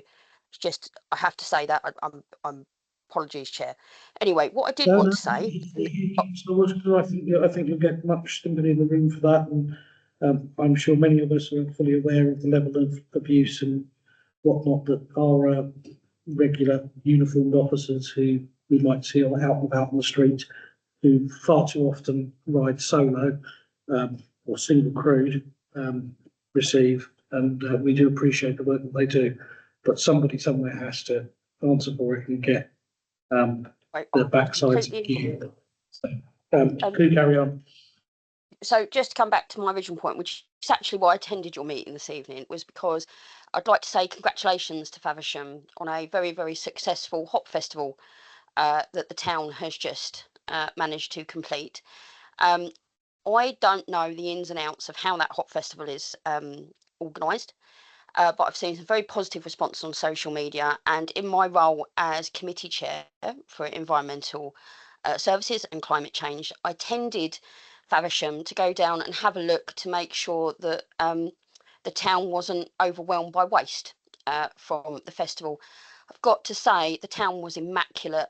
So on this very small but very important public platform, I wanted to say congratulations to the teams that were from Suez supporting the waste for Faversham around that time, but also a very big thank you to the members of the public, the people that organised, the people that supported those people organising, including their friends and family, because it's all a big commitment. I know I organise events myself. And just say thank you very much, because I went round the town as best I could, not being from the town, and I've got to say it was immaculate. I didn't see one piece of litter. I saw barriers neatly tidied away, and I think that is all to Faversham's credit. So, Chair, I apologise if, for instance, this needs to go to other places, but I know Josh is in the room, I know Hannah's there, so maybe you could pass my thanks on to those people that took a big interest there. Thank you. Thank you, Councillor. So I'm going to ask the Mayor of Faversham, Councillor Josh Rowlands, to remove his hat and put on his hat as Chair of Hop Festival Committee to speak on that. Yeah, so thank you, Councillor Woodson, for those kind words. It's a lot of work over the year, to say the least, to organise Faversham Hop Festival, which I'm sure Councillor Perkins agrees, one of our directors. It's a lot of work, but as we've sort of said, it's a team effort. It's not just us at the Hop Festival, directors or the team that organise it, does it. It's working with Swellborough Council, working with Suez, and working with the entire team that makes the Hop Festival what it is this year. It's a bumper year, one of our busiest ever. Next year, maybe be bigger and better, and whoever always holds, and the sun always shines on Faversham. Long may it continue. Didn't when I was on my way home on Saturday. Yeah. Anybody else on Hop Festival? Councillor Craig online. Hi, thanks, Chair. I just want to say, I thought the Hop Festival was very well organised. So I just wanted to echo Councillor Worcester's points to the Hop Festival Committee. And I also did notice how clean it was as well. So I just wanted to echo both points that Councillor Worcester had made. Thank you. Very much. If there's nobody else on Hop Festival, I will add that to my list of tasks, so I've got something nice to do as well. And write to the committee and my thanks to the Suez crews as well. So do expect some letters coming in on that basis. Any other public forum before I move on to the next item?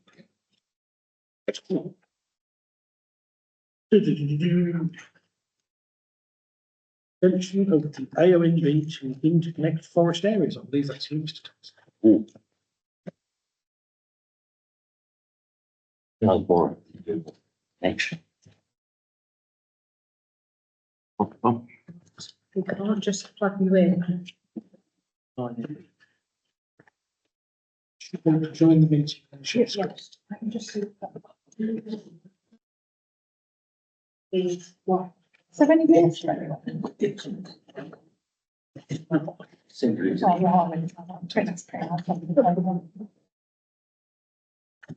When we get that correct, I'm just going to do the usual bits and bobs. Yeah.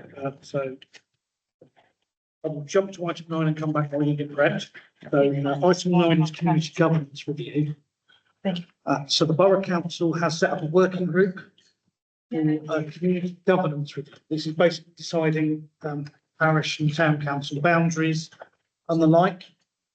The reason for the setup is obviously the change that government is imposing around moving towards unitary councils and combined mayoral authorities and whatnot. The eastern area is incredibly lucky in that all areas are parished. And I think that is a good thing. It means that we've got a level of local government which will stay local.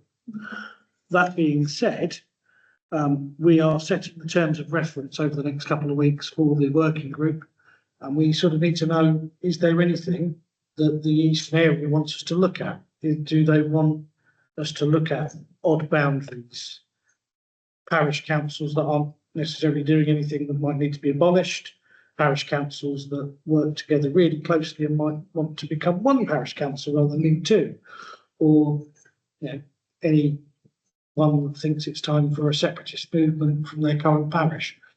I know the new parish in Preston and second Faversham. I don't know. So it's entirely open. Both myself and Councillor Bowen, who are not here, are sitting on that working group, and we've got a, as I say, I think it's next week or the week after, we have a meeting to start drafting terms of reference, and I wanted input from you with ideas of if there's anything or nothing that people in the eastern area will consider that. And I'll start over here with Tim. Very, very simple one to ask. What's your deadline? The feedback. Where are we? So realistically, what's happening with the working group? We'll set terms of reference 2 weeks' time, Thereafter, it becomes a consultation process. So it's not like we're saying, if you give me by the end of the week, if you can get something in, if you do want anything discussed, because it is purely, let's face it, I'm a lone voice on that committee. It might be that I get outvoted and get told that no, you don't need anything on the working group TR in terms of reference because you're all parished anyway, and we need to concentrate on getting the Sitting Board and Milton Regis and halfway parished. But there's a good chance, given we've got a couple of Eastern Area Committee members on there, that we can do some conversations. I know you've got the Kings down and yourselves right border. I know in my ward, for example, I've got a bizarre border where one half of the street is part of Faversham, the other half is part of Osbridge, and there's another area where there's a triangle that's still part of Selling that made sense until they built the M2, which should probably be either part of Bolton and Courtney now, or sorry, part of Bolton Parish or part of Faversham now, given where it is. It's really, there's opportunities to look at quantities as well, if need be. I think there's some streets, again, I'll use Sheffield as the easiest example. There's one area, I think, where you've got 2 houses in the street that are part of Sheerness Town Council area, 3 houses that are part of Queenborough, and the rest of the street is in the unparished area of Halfway. 3 different council tax rates on one street. So, yeah, think you're a house. Line goes through the middle of the town. exactly that. So there are going to be some difficulties. And the youngest contributor who raising sales share is the what it is one wards and potentially school wards. So I don't think that forms part of this, but that would be under the boundary review that's on the that would be part of the boundary review as opposed to a community governance review, and the boundary review is on hold as a result of the local government review. So sorry, in the meantime, I do have to continue having a ward twice the size of us. That's not acceptable. Go back to the borough action. Just to add on to that, so obviously, once the geographies of the new unitary councils are determined, the electoral divisions within that will obviously take those sort of things into consideration. So I think this is the parish stuff. Anyone that's got anything they want included in that, please feel free to email me. I am Ben Martin, and my email is pretty easy. Ben Martin, @swell.gov.uk. No more Ben Martin, #1. Thank you. It was a bizarre time.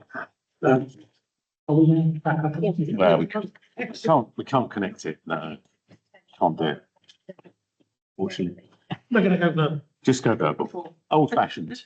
Well, basically, what the idea is very rarely there's 2 projects here. One is connecting our ancient forests all the way from Kingswood all the way through to Howth. So the idea is to reconnect the Blean. What's come up with that, which is what this proposal is National Landscapes, which everyone used to know as the AONB, are doing a boundary review. And that doesn't happen very often, roughly about every 25 years or so. And this has given us a unique opportunity to include the Blean within the national landscapes. I'll trace it and high speed it. What's happened is with that, National Landscapes did a rapid review back in May. That came forwards. There were 29 different areas, then it went down to 19, and then it got shortlisted from ABC down to 13. And on that 13, the Blean came in as an A, as a priority area to be brought into national landscapes.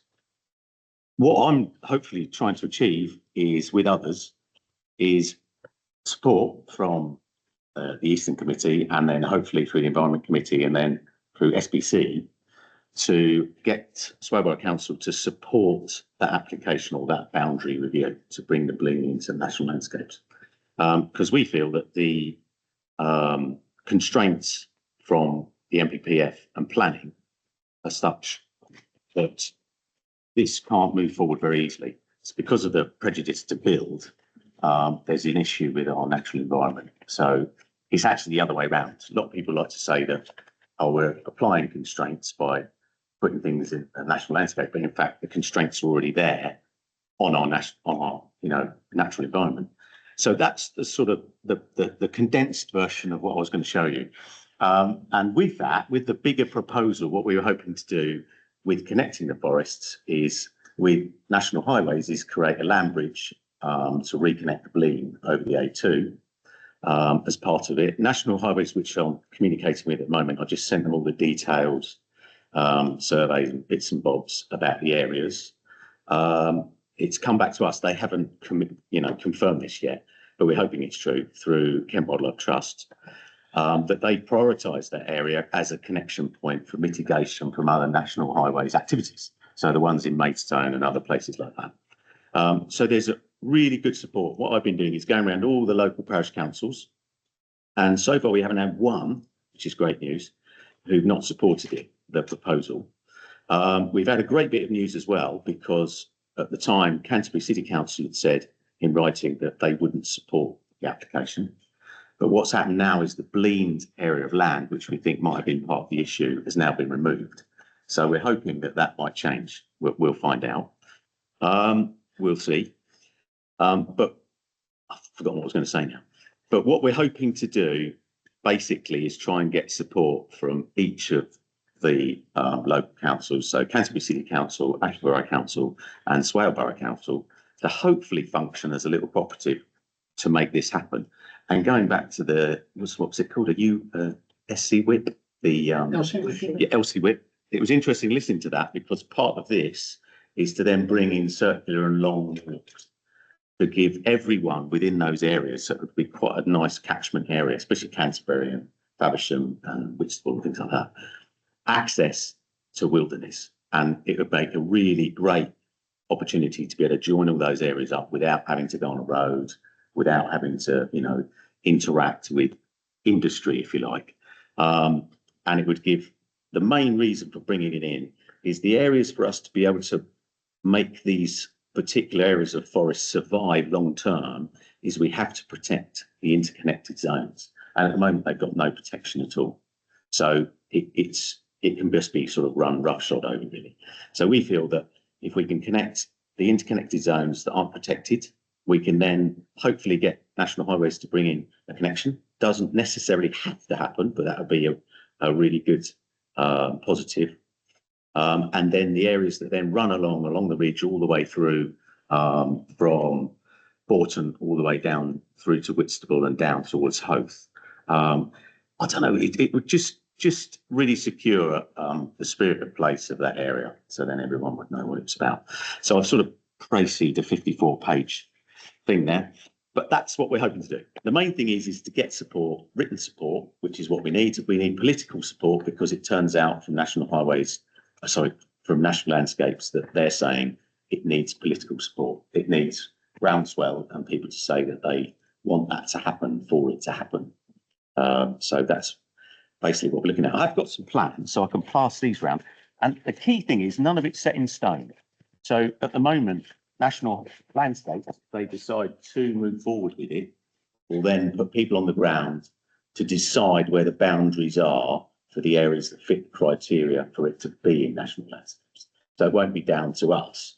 But what they'll be governed by is what locals feel, one, things of historic interest, one is beauty of the area that they feel should be protected or deemed to be part of the zone. And then the other thing for us are all the NGOs, which will be the wildlife groups, which as a unanimous support. So there wasn't anyone who said, not sure about that. It was unanimous. So they've all written letters of support, which is great.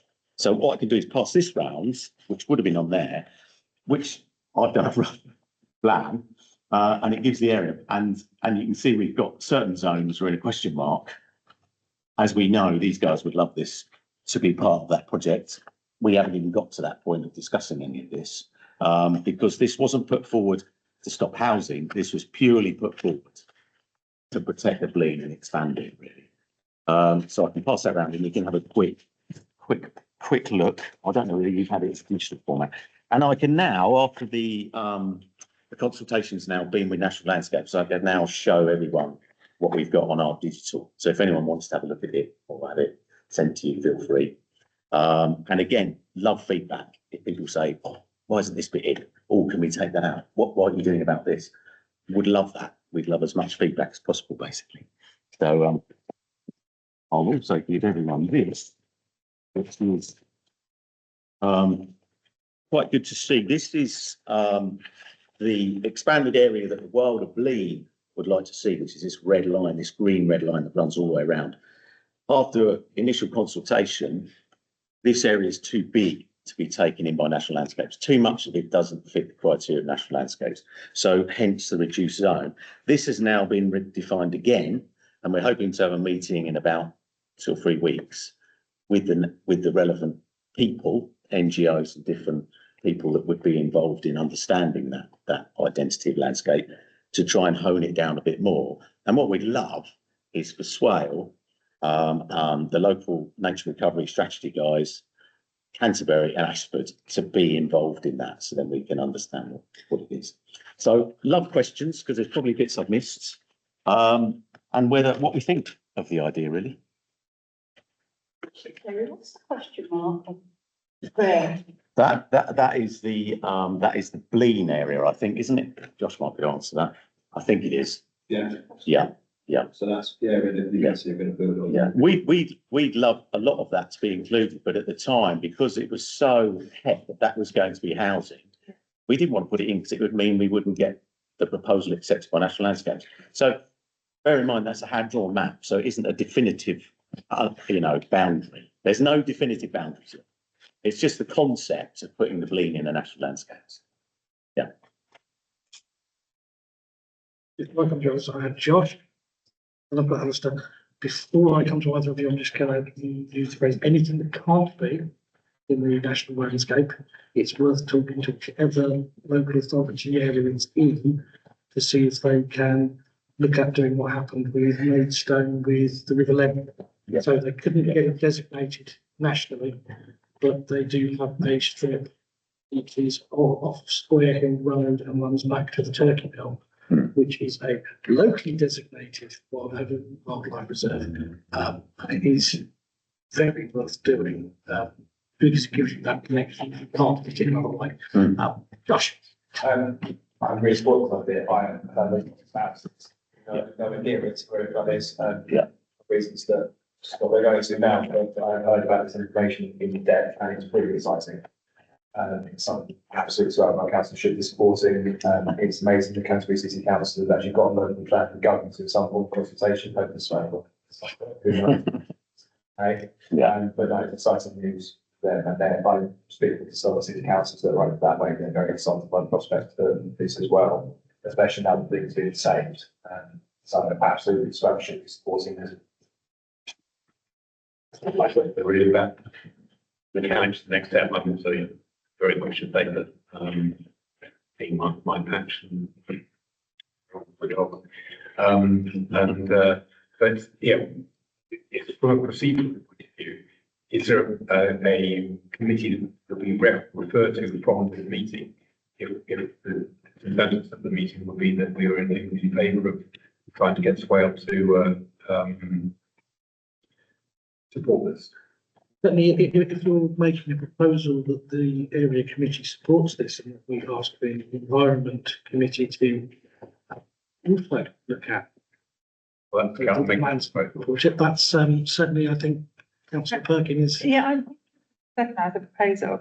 I just have one question, and it's not because I don't support it. I just want to understand the impacts on any allocations that are already with that were in the emerging local plans. Is that would that impact that? Do you mean planning applications that are coming up? No, strategic allocations. So strategic allocations that are within the emerging local plan. How are they impacted? Are there any there? Is my question. I don't actually know is the answer to that. We can find out. I'm just interested because obviously previously you've got that big gap where there was going to be a strategic allocation and it was moved to the Canterbury side of things. If you've also got strategic allocations and Swale that would need to be removed to have that. I think I'm technically right in saying at the moment we don't have an emerging strategy for locations for allocations. Okay. The plan is to consult without having geography in it, which is really confusing. No, that's fine. If that's the case, that's very helpful. I know it's difficult when you start saying, yes, I really want to progress with this project, but then knocks like another project off the table. So I was just wondering what the interaction was. But if there isn't one, that's fine. Yeah. Not that I'm aware of. So I think I agree with them. Yeah, I mean, I think what we can do is obviously once you've got the digital maps, we can send it to our local plan team just in case of where they've done the call for sites, done some assessments on the call for sites, just to see if there is any correlation there. Just because if that is informing, numbers and things like that, it's just again another piece of evidence and information to take into consideration. Make sure that they've got full sight of that information. And it would also no doubt form part of the report that would have to go to the Environment Committee. Yeah, absolutely. That's helpful. Any other on this one?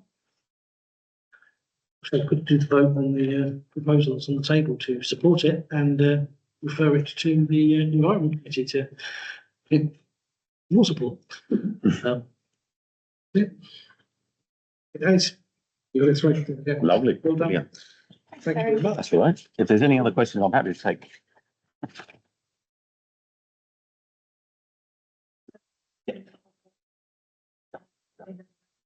What one referring to the Yeah, I can definitely do that. I have forwarded it to you. If Dolly's still on, I think Dolly's got it. But what I'll do is I'll make it sort of to everyone. But I just would like everyone to know that it's an idea. So a couple of people have got quite animated about things that aren't put in and some things that shouldn't be. And I said, well, it's not definitive yet. So it'll be all of it be decided by the criteria and national landscapes themselves, which then becomes Natural England. So it's not,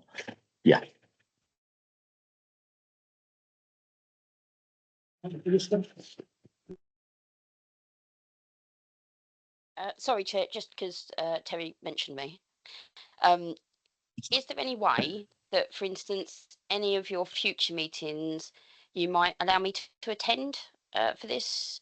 Or did I get the wrong idea? Yeah. Is it like a group? I would love to attend. Councillor Worcester, always welcome in the Eastern area, wherever we may be, wherever we can get an internet signal to work the out.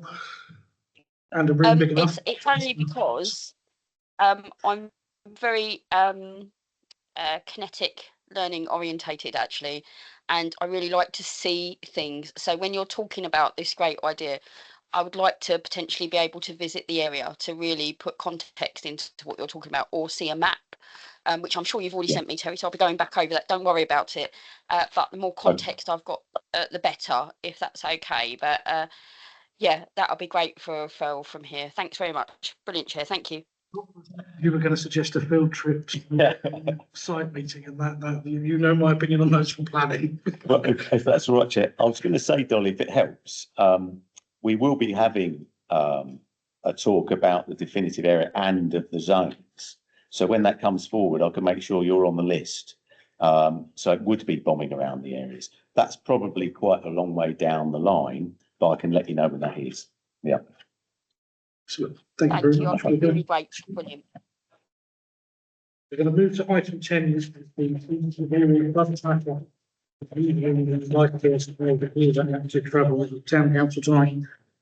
So in terms of updates, I think we've got a huge amount of back, have we? Not a huge number of changes. Not surprising given that we've gone through quite a dry spell. We don't have much in the way of updates on flooding. Though given the last few days, I'm sure everybody has.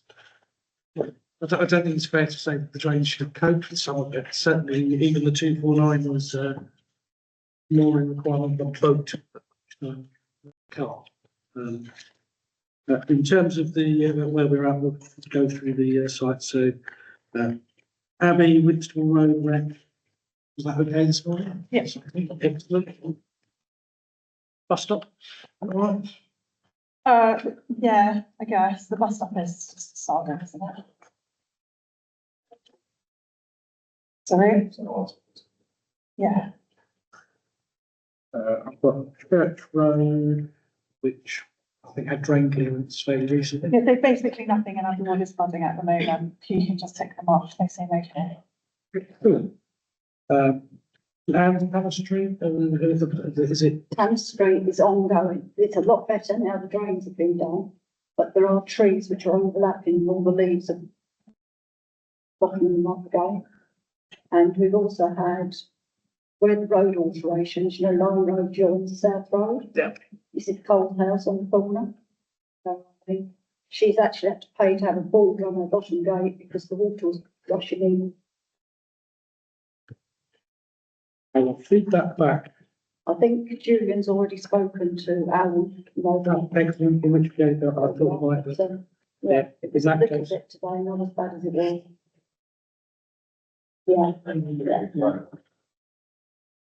Yeah. Forbes Road Bridge is always an issue. In heavy rain, there's very limited amounts that can be done on that front. I think they've dug the drains out, they've lowered it, they've resurfaced it, they've tried everything. But let's face it, it's the lowest point by a long, long way on two slopes. Sorry, Chair, before I forget about this point, can I just say the point? There has been some reports, you know, the bridge that goes over, the temporary bridge that goes over the creek, that when it rains, it does flood really badly. KCC do need to do something before it gets really cold. It's a picture on both. Yeah. I don't know if it's on the list, actually. If it isn't, it should be, and we should like. I should add it to the list. Thanks, Brett. Priory, I think is the, I'm going to call it Brent's Bridge on Bridge Road, isn't it? Yeah. I think the issue we might have is that you can't drill a hole in it because it's a temporary bridge. They got it something like that. Let's ask for a good question, forgive me. Does it, any flooding on this list? So we have got Tenham on the list as well. Yeah, so Can I just double check? So I've got the printout in front of me. So basically it's around, the junction of Frognall Lane and Frognall Gardens is notoriously bad for flooding and sewer. Yep, I've got that. No update, that's okay. There is no update on that one. It has been reported repeatedly. Because that goes in, just for everyone's benefit, that goes into people's houses and gardens. And it's spectacular. On one level, it's spectacular to see. On the other, if you are a resident on that street, it's disgusting. Yeah. On a scale of disgusting, it's At the point where it's getting ridiculous how often Well, South East Water now have to come out afterwards. And you can also, the example of, it's on the point of environmental health of its unsanitary. It's the same issue that they had on Bristol Road, I think, for quite a while. I know that Councillor Gibson, I know Councillor Charles Gibson I know that Councillor Bowen and Councillor Speed have been facing relentlessly with Charles. There is an issue with capacity. We know there is an issue with capacity of the whole drainage.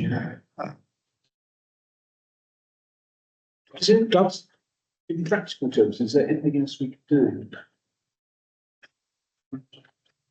The one thing we need to look at is whether Tenham has been included in the Faversham area for the Clean Rivers and Seas Task Force. So Southern Water have a Clean Rivers and Seas Task Force, which you can, if you search on Google, it does come up.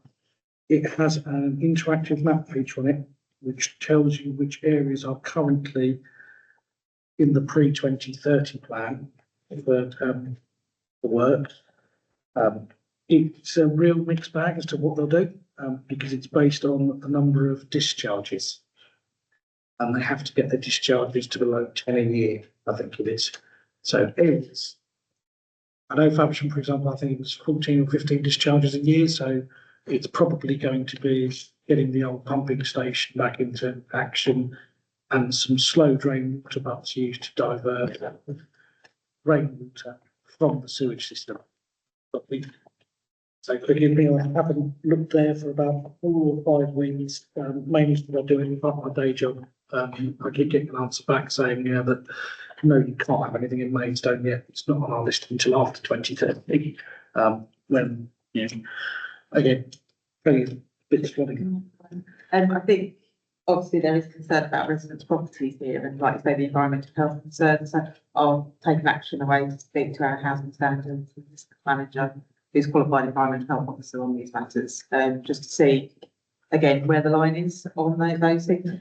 Difficulty sometimes the legislation is written to take enforcement action against the owner of the property, which is obviously not the route we would want to take on something like this when it's companies causing the issue. But just to see if there is any pressure that we can put on from this perspective as well. And certainly for the social housing sector, it's going to sound really weird. Flooding is not classed as one of the risks for the HHRS and the OWAB's law legislation. Damp and mould, obviously we know that that's coming in October. There are other risk factors which will be coming up over the next few years, including risk of excess heat and excess cold. But for some bizarre reason, flooding is not a risk apparently. The housing is it? It is. Tenham and Instead, we've got the water treatment plant, which again, known substance detected during sewage discharge with no response from Southern Water. This has been raised again and chased again, and still no response from Southern Water. We repeat this almost every month, don't we? Or every time. Bournemouth Courtney continued runoff at Staple Street Crematorium. Has that been semi-resolved yet? Difficult with how dry it's been. I know someone suggested that it was to do with the sub system, but I think that's now been confirmed. It's not. The sub is working. Yeah, I haven't heard anything. Excellent. Fox Lane by Selling train station. Yeah, it didn't flood the other day. No, so it's, maybe they've sussed it. That had quite a lot of work done on it. Yeah, it did, yes. So I'll keep that one for now. Again, I think it's too early. And East Downs, Kettle Hill Road, Stallisfield Road, flooding the corner still. Yeah, and still in Newnham as well, Labour. I came through Newnham the other day and I noticed it at Labour. The trouble was it was such a downpour that you didn't know whether it was standing or whether it was the drains couldn't cope at that point. So we will do a further chase. As I say, getting an answer out of Southern Water when it's their issue has been a nightmare. Getting answers out of KCC is generally the routine answer. But we'll do the drains in line with our schedule. But we always try. So we're on there. The next item is actions and issues progressing ongoing actions. We have anti-idling signs for Central Car Park and Preston Street. I don't think they're up yet.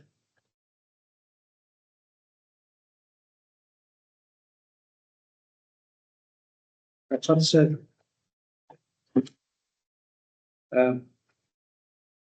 Litter Lotto app, I think we have referred that to Environmental Services. I think it's coming up for consideration.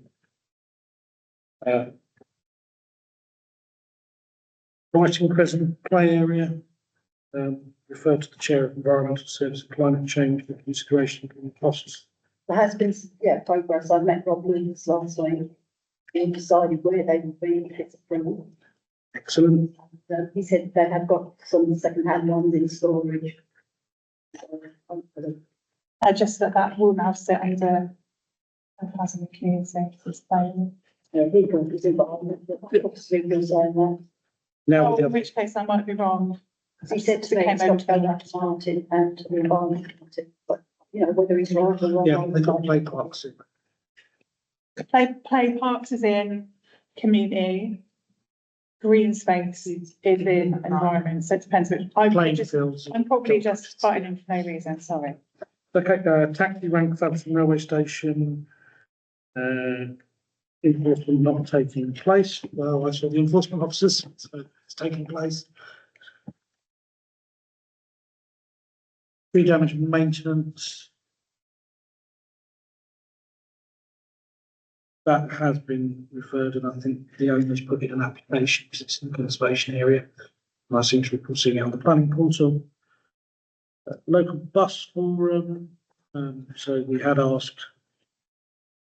We had any updates from local bus forum recently? There's minutes attached. Oh, The yeah. meeting took place on the 29th of June. It's later on. It's Excellent. So we'll cover that a wee bit. Bugging Eastern area, Councillor Gibson is continuing to chase. Conservation area reviews. Yeah, Sorry. exactly. Oh, exactly that. Conservation area reviews. It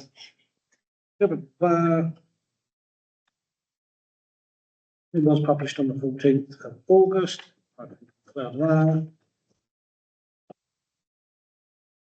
PNR in September, October, so we're not there yet. Sure, we're having a meeting this early on. Area of special control of advertisements. Again, I think that requires planning policy, so autumn 2025. We're a bit early for it, so I apologise. Then the next item is autumn, so generally with these items on the action plan, we're waiting on other committees to make decisions. So they are in process. We obviously take the holding meetings in July and August to give officers a bit of a chance for a break and deserve a break of that. You did get opportunity. Excellent, well done. So we have the minutes from the local bus forum. Anybody wish to comment on anything from those at all? Wonderful stuff. And I believe that takes us to the end of our agenda for this evening. Oh, yes. Anything from the parish and town councils? May I ask a question? Yeah. Fact gathering, actually. So I've got three. The topic is fact gathering, and I'd like to know some information, or at least be directed to the right information. So they are CCTV. How do other people? Basically, we pay for one by Swale. It costs us a small fortune every month for the monitoring cost, and I'm trying to find out how many are actually run across the borough are actually SBC's cameras, and how many are paid locally. Are we getting a daft deal because we're paying for it when everyone else is getting it funded from Swale? So that's, don't necessarily you answer now. Direct me. It does fall onto me, CCTV. I haven't got the numbers so that I can absolutely get them sent over to you. Could you please? Yeah. And the reason is I'm trying to work out, are we getting a daft deal, or is it part of the course? So I suppose the principle with CCTV, and we do have a CCTV policy again, which we can reference, is there is a criteria where we deem that we need an area to have CCTV. Yeah. And that was the core set of cameras that were put in and funded, and we review those regularly to see if they are in sort of what we would call higher crime and social behaviour areas or higher footfall areas and things like that. And that, based upon the budget and what we can afford, they were the cameras that we deemed. Anything outside of that, we would work with town and parish councils if they wanted to put further CCTV in their locations. And a lot of the pricing structures around it is, there is a standard amount of cost per camera, but there is also cost of like the transmission. Sometimes in remote areas, they can be quite high because of the fibre line to get it back, compared to if we've already got a cluster of cameras in a certain area. But we can absolutely get over to you, and we're quite transparent about how many cameras we've got in the borough, how many are provided by town and parish councils and things like that. And then the bit you mentioned was the criteria. I'd be very interested in that. So what's the criteria for being SPC? Yep. And the reason, because we've only got one camera, one huge camera, but but the crime in that footfall or that area it monitors is rising quite steeply. And it's becoming that we're almost having contact almost weekly. Certainly every other week, we're now putting to call to the monitoring team to say, can you just check? Yeah. So that's that one. Question 2 or 3, if I may, again, the same line of street lighting. So at the moment, we're a very small parish, but we have 91 street lights, which is a substantial part of Dosh for us, particularly when they're going to need looking after a point. And the third and final one, same theme, is play equipment. So we are blessed by having a really spectacular meadow, which has probably about 200 k's worth of play equipment in there, but it needs ongoing maintenance. And so the question there is, how do other areas within the borough maintain their play kit? Do they have a man who does? Do they have a company who does? Do they have it all subcontracted? And it's learning from our neighbours. Yeah, certainly. But it costs us an absolute fortune. Yeah, and I think, so obviously I can absolutely come back with the CCTV, that is absolutely my remit. Street lighting is always a really odd one, because again, the majority of street lighting is with KCC. Swale has some, and then obviously the town parish councils have some as well. So I suppose what I might do is get the relevant person to come back to you directly and clarify what information we hold, and maybe there might be a contact with KCC as well. May I just focus that on there's 2 bits. How much are people, the bit we're trying to get to is how much are people paying electricity per unit? Because we think we're being stung. And it's about working, and we're looking for options to work together. So in a couple of months' time, we'll do our budget for next year.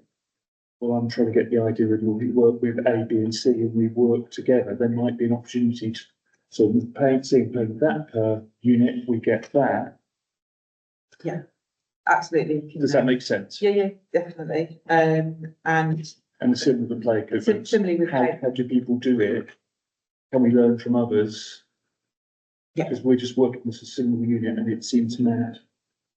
Certainly on street lighting and energy costs, the more you've got, the easier it is to enter into a fixed rate contract at a lower rate through an energy broker, which is what most of the housing associations do. My top tip is do a monthly reading of all of them, all the meters. Do not trust their estimated billing, because they have. We're unmetered. We are unmetered. But this is the bit where I'm trying to network to learn from other people. What have they got? Thank you. I was about to say, parish council, is, we were just discussing this the other day, and funny enough, Ecotricity are doing a bit, Ecotricity Yes. are doing a bit of a deal with parish. So it's worth looking things up. We tried, if I just quick respond, we Yeah. tried to go through KCC's Lumina, sort of energy, buying power, but we didn't get anywhere. Partly because we've got a very strange setup, it's unmetered, and there's some other things. Yeah, it's the same with a lot of the parish councils. Thank you, I should. And realistically, it's in the network's interest now to have it metered. Yeah, it really is, and to have it ideally smart metered. Considering they're having to pull out all the general smart meters and replace with GF2. Should I just have your email address at the end? In play equipment, again, I can speak from the housing association point of view. They generally have one officer who does the inspections, or one or two officers who are trained to do the inspections.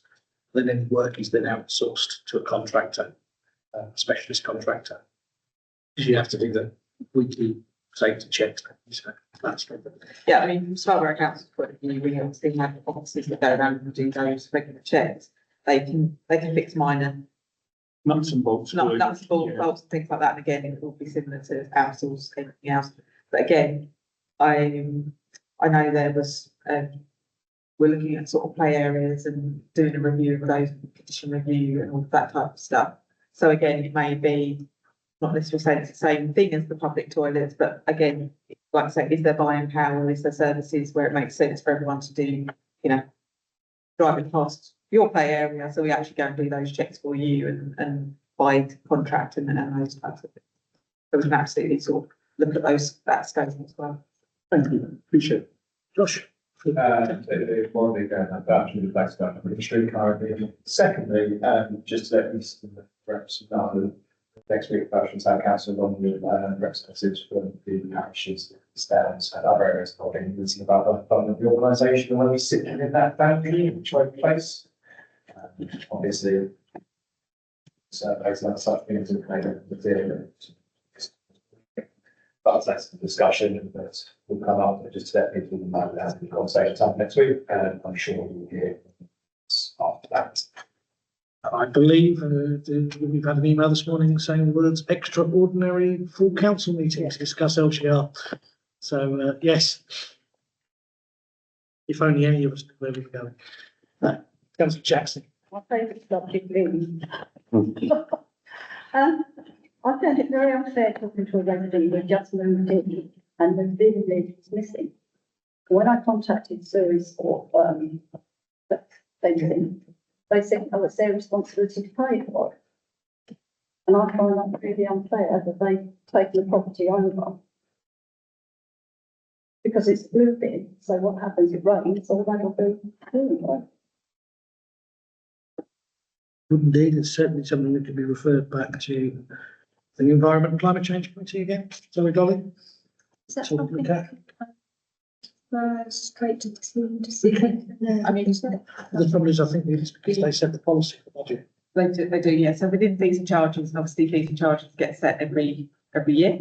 There is a fee for replacement bins that haven't been damaged by sewers. Obviously, if it was damaged within the collection process and there's evidence of that, they would get a free replacement bin. But the way the policy currently stands is you are responsible for buying any Yeah, I just find it very unfair that that person, she doesn't know if it was damaged previously by the big people or not. It gets into the property and it's gone. Have sympathy, thank you. But feedback. We haven't got replacement bids, but you don't have to buy the whole bin.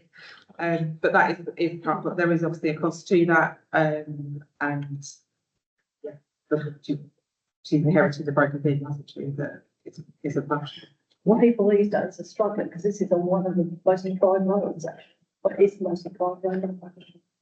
If it's HA property, it's worth pointing with their HA because I know that the county are trying to speak to the HAs and the boroughs, districts, to up the recycling and food waste collection rates. I know we've had the press release this afternoon about the money that was spent on new food caddies going everywhere.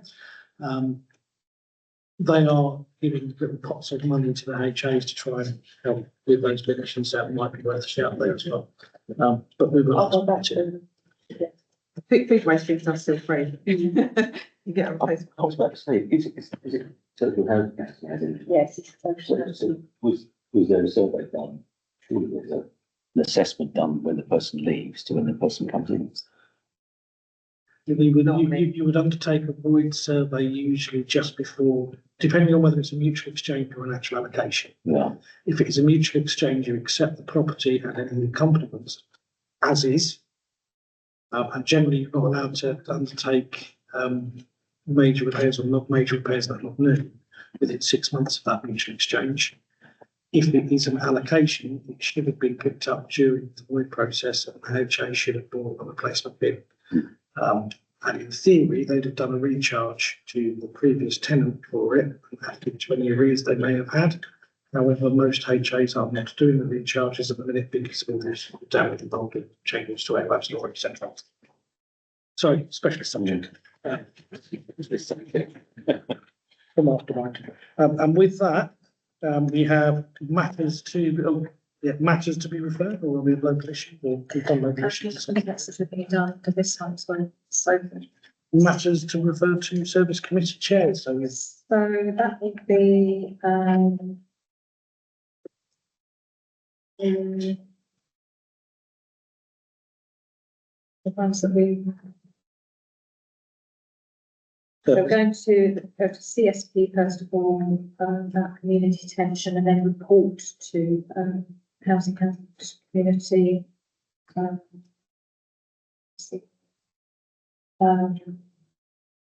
There's a couple for the environment committee. Yes, the one about the national landscapes, that is going to go to the environment committee. They really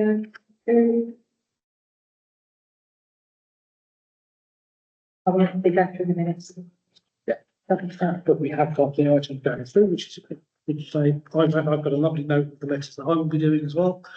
So with that, thank you very much. I'm sorry it's a little longer than usual. So we'll close the meeting at 21:20.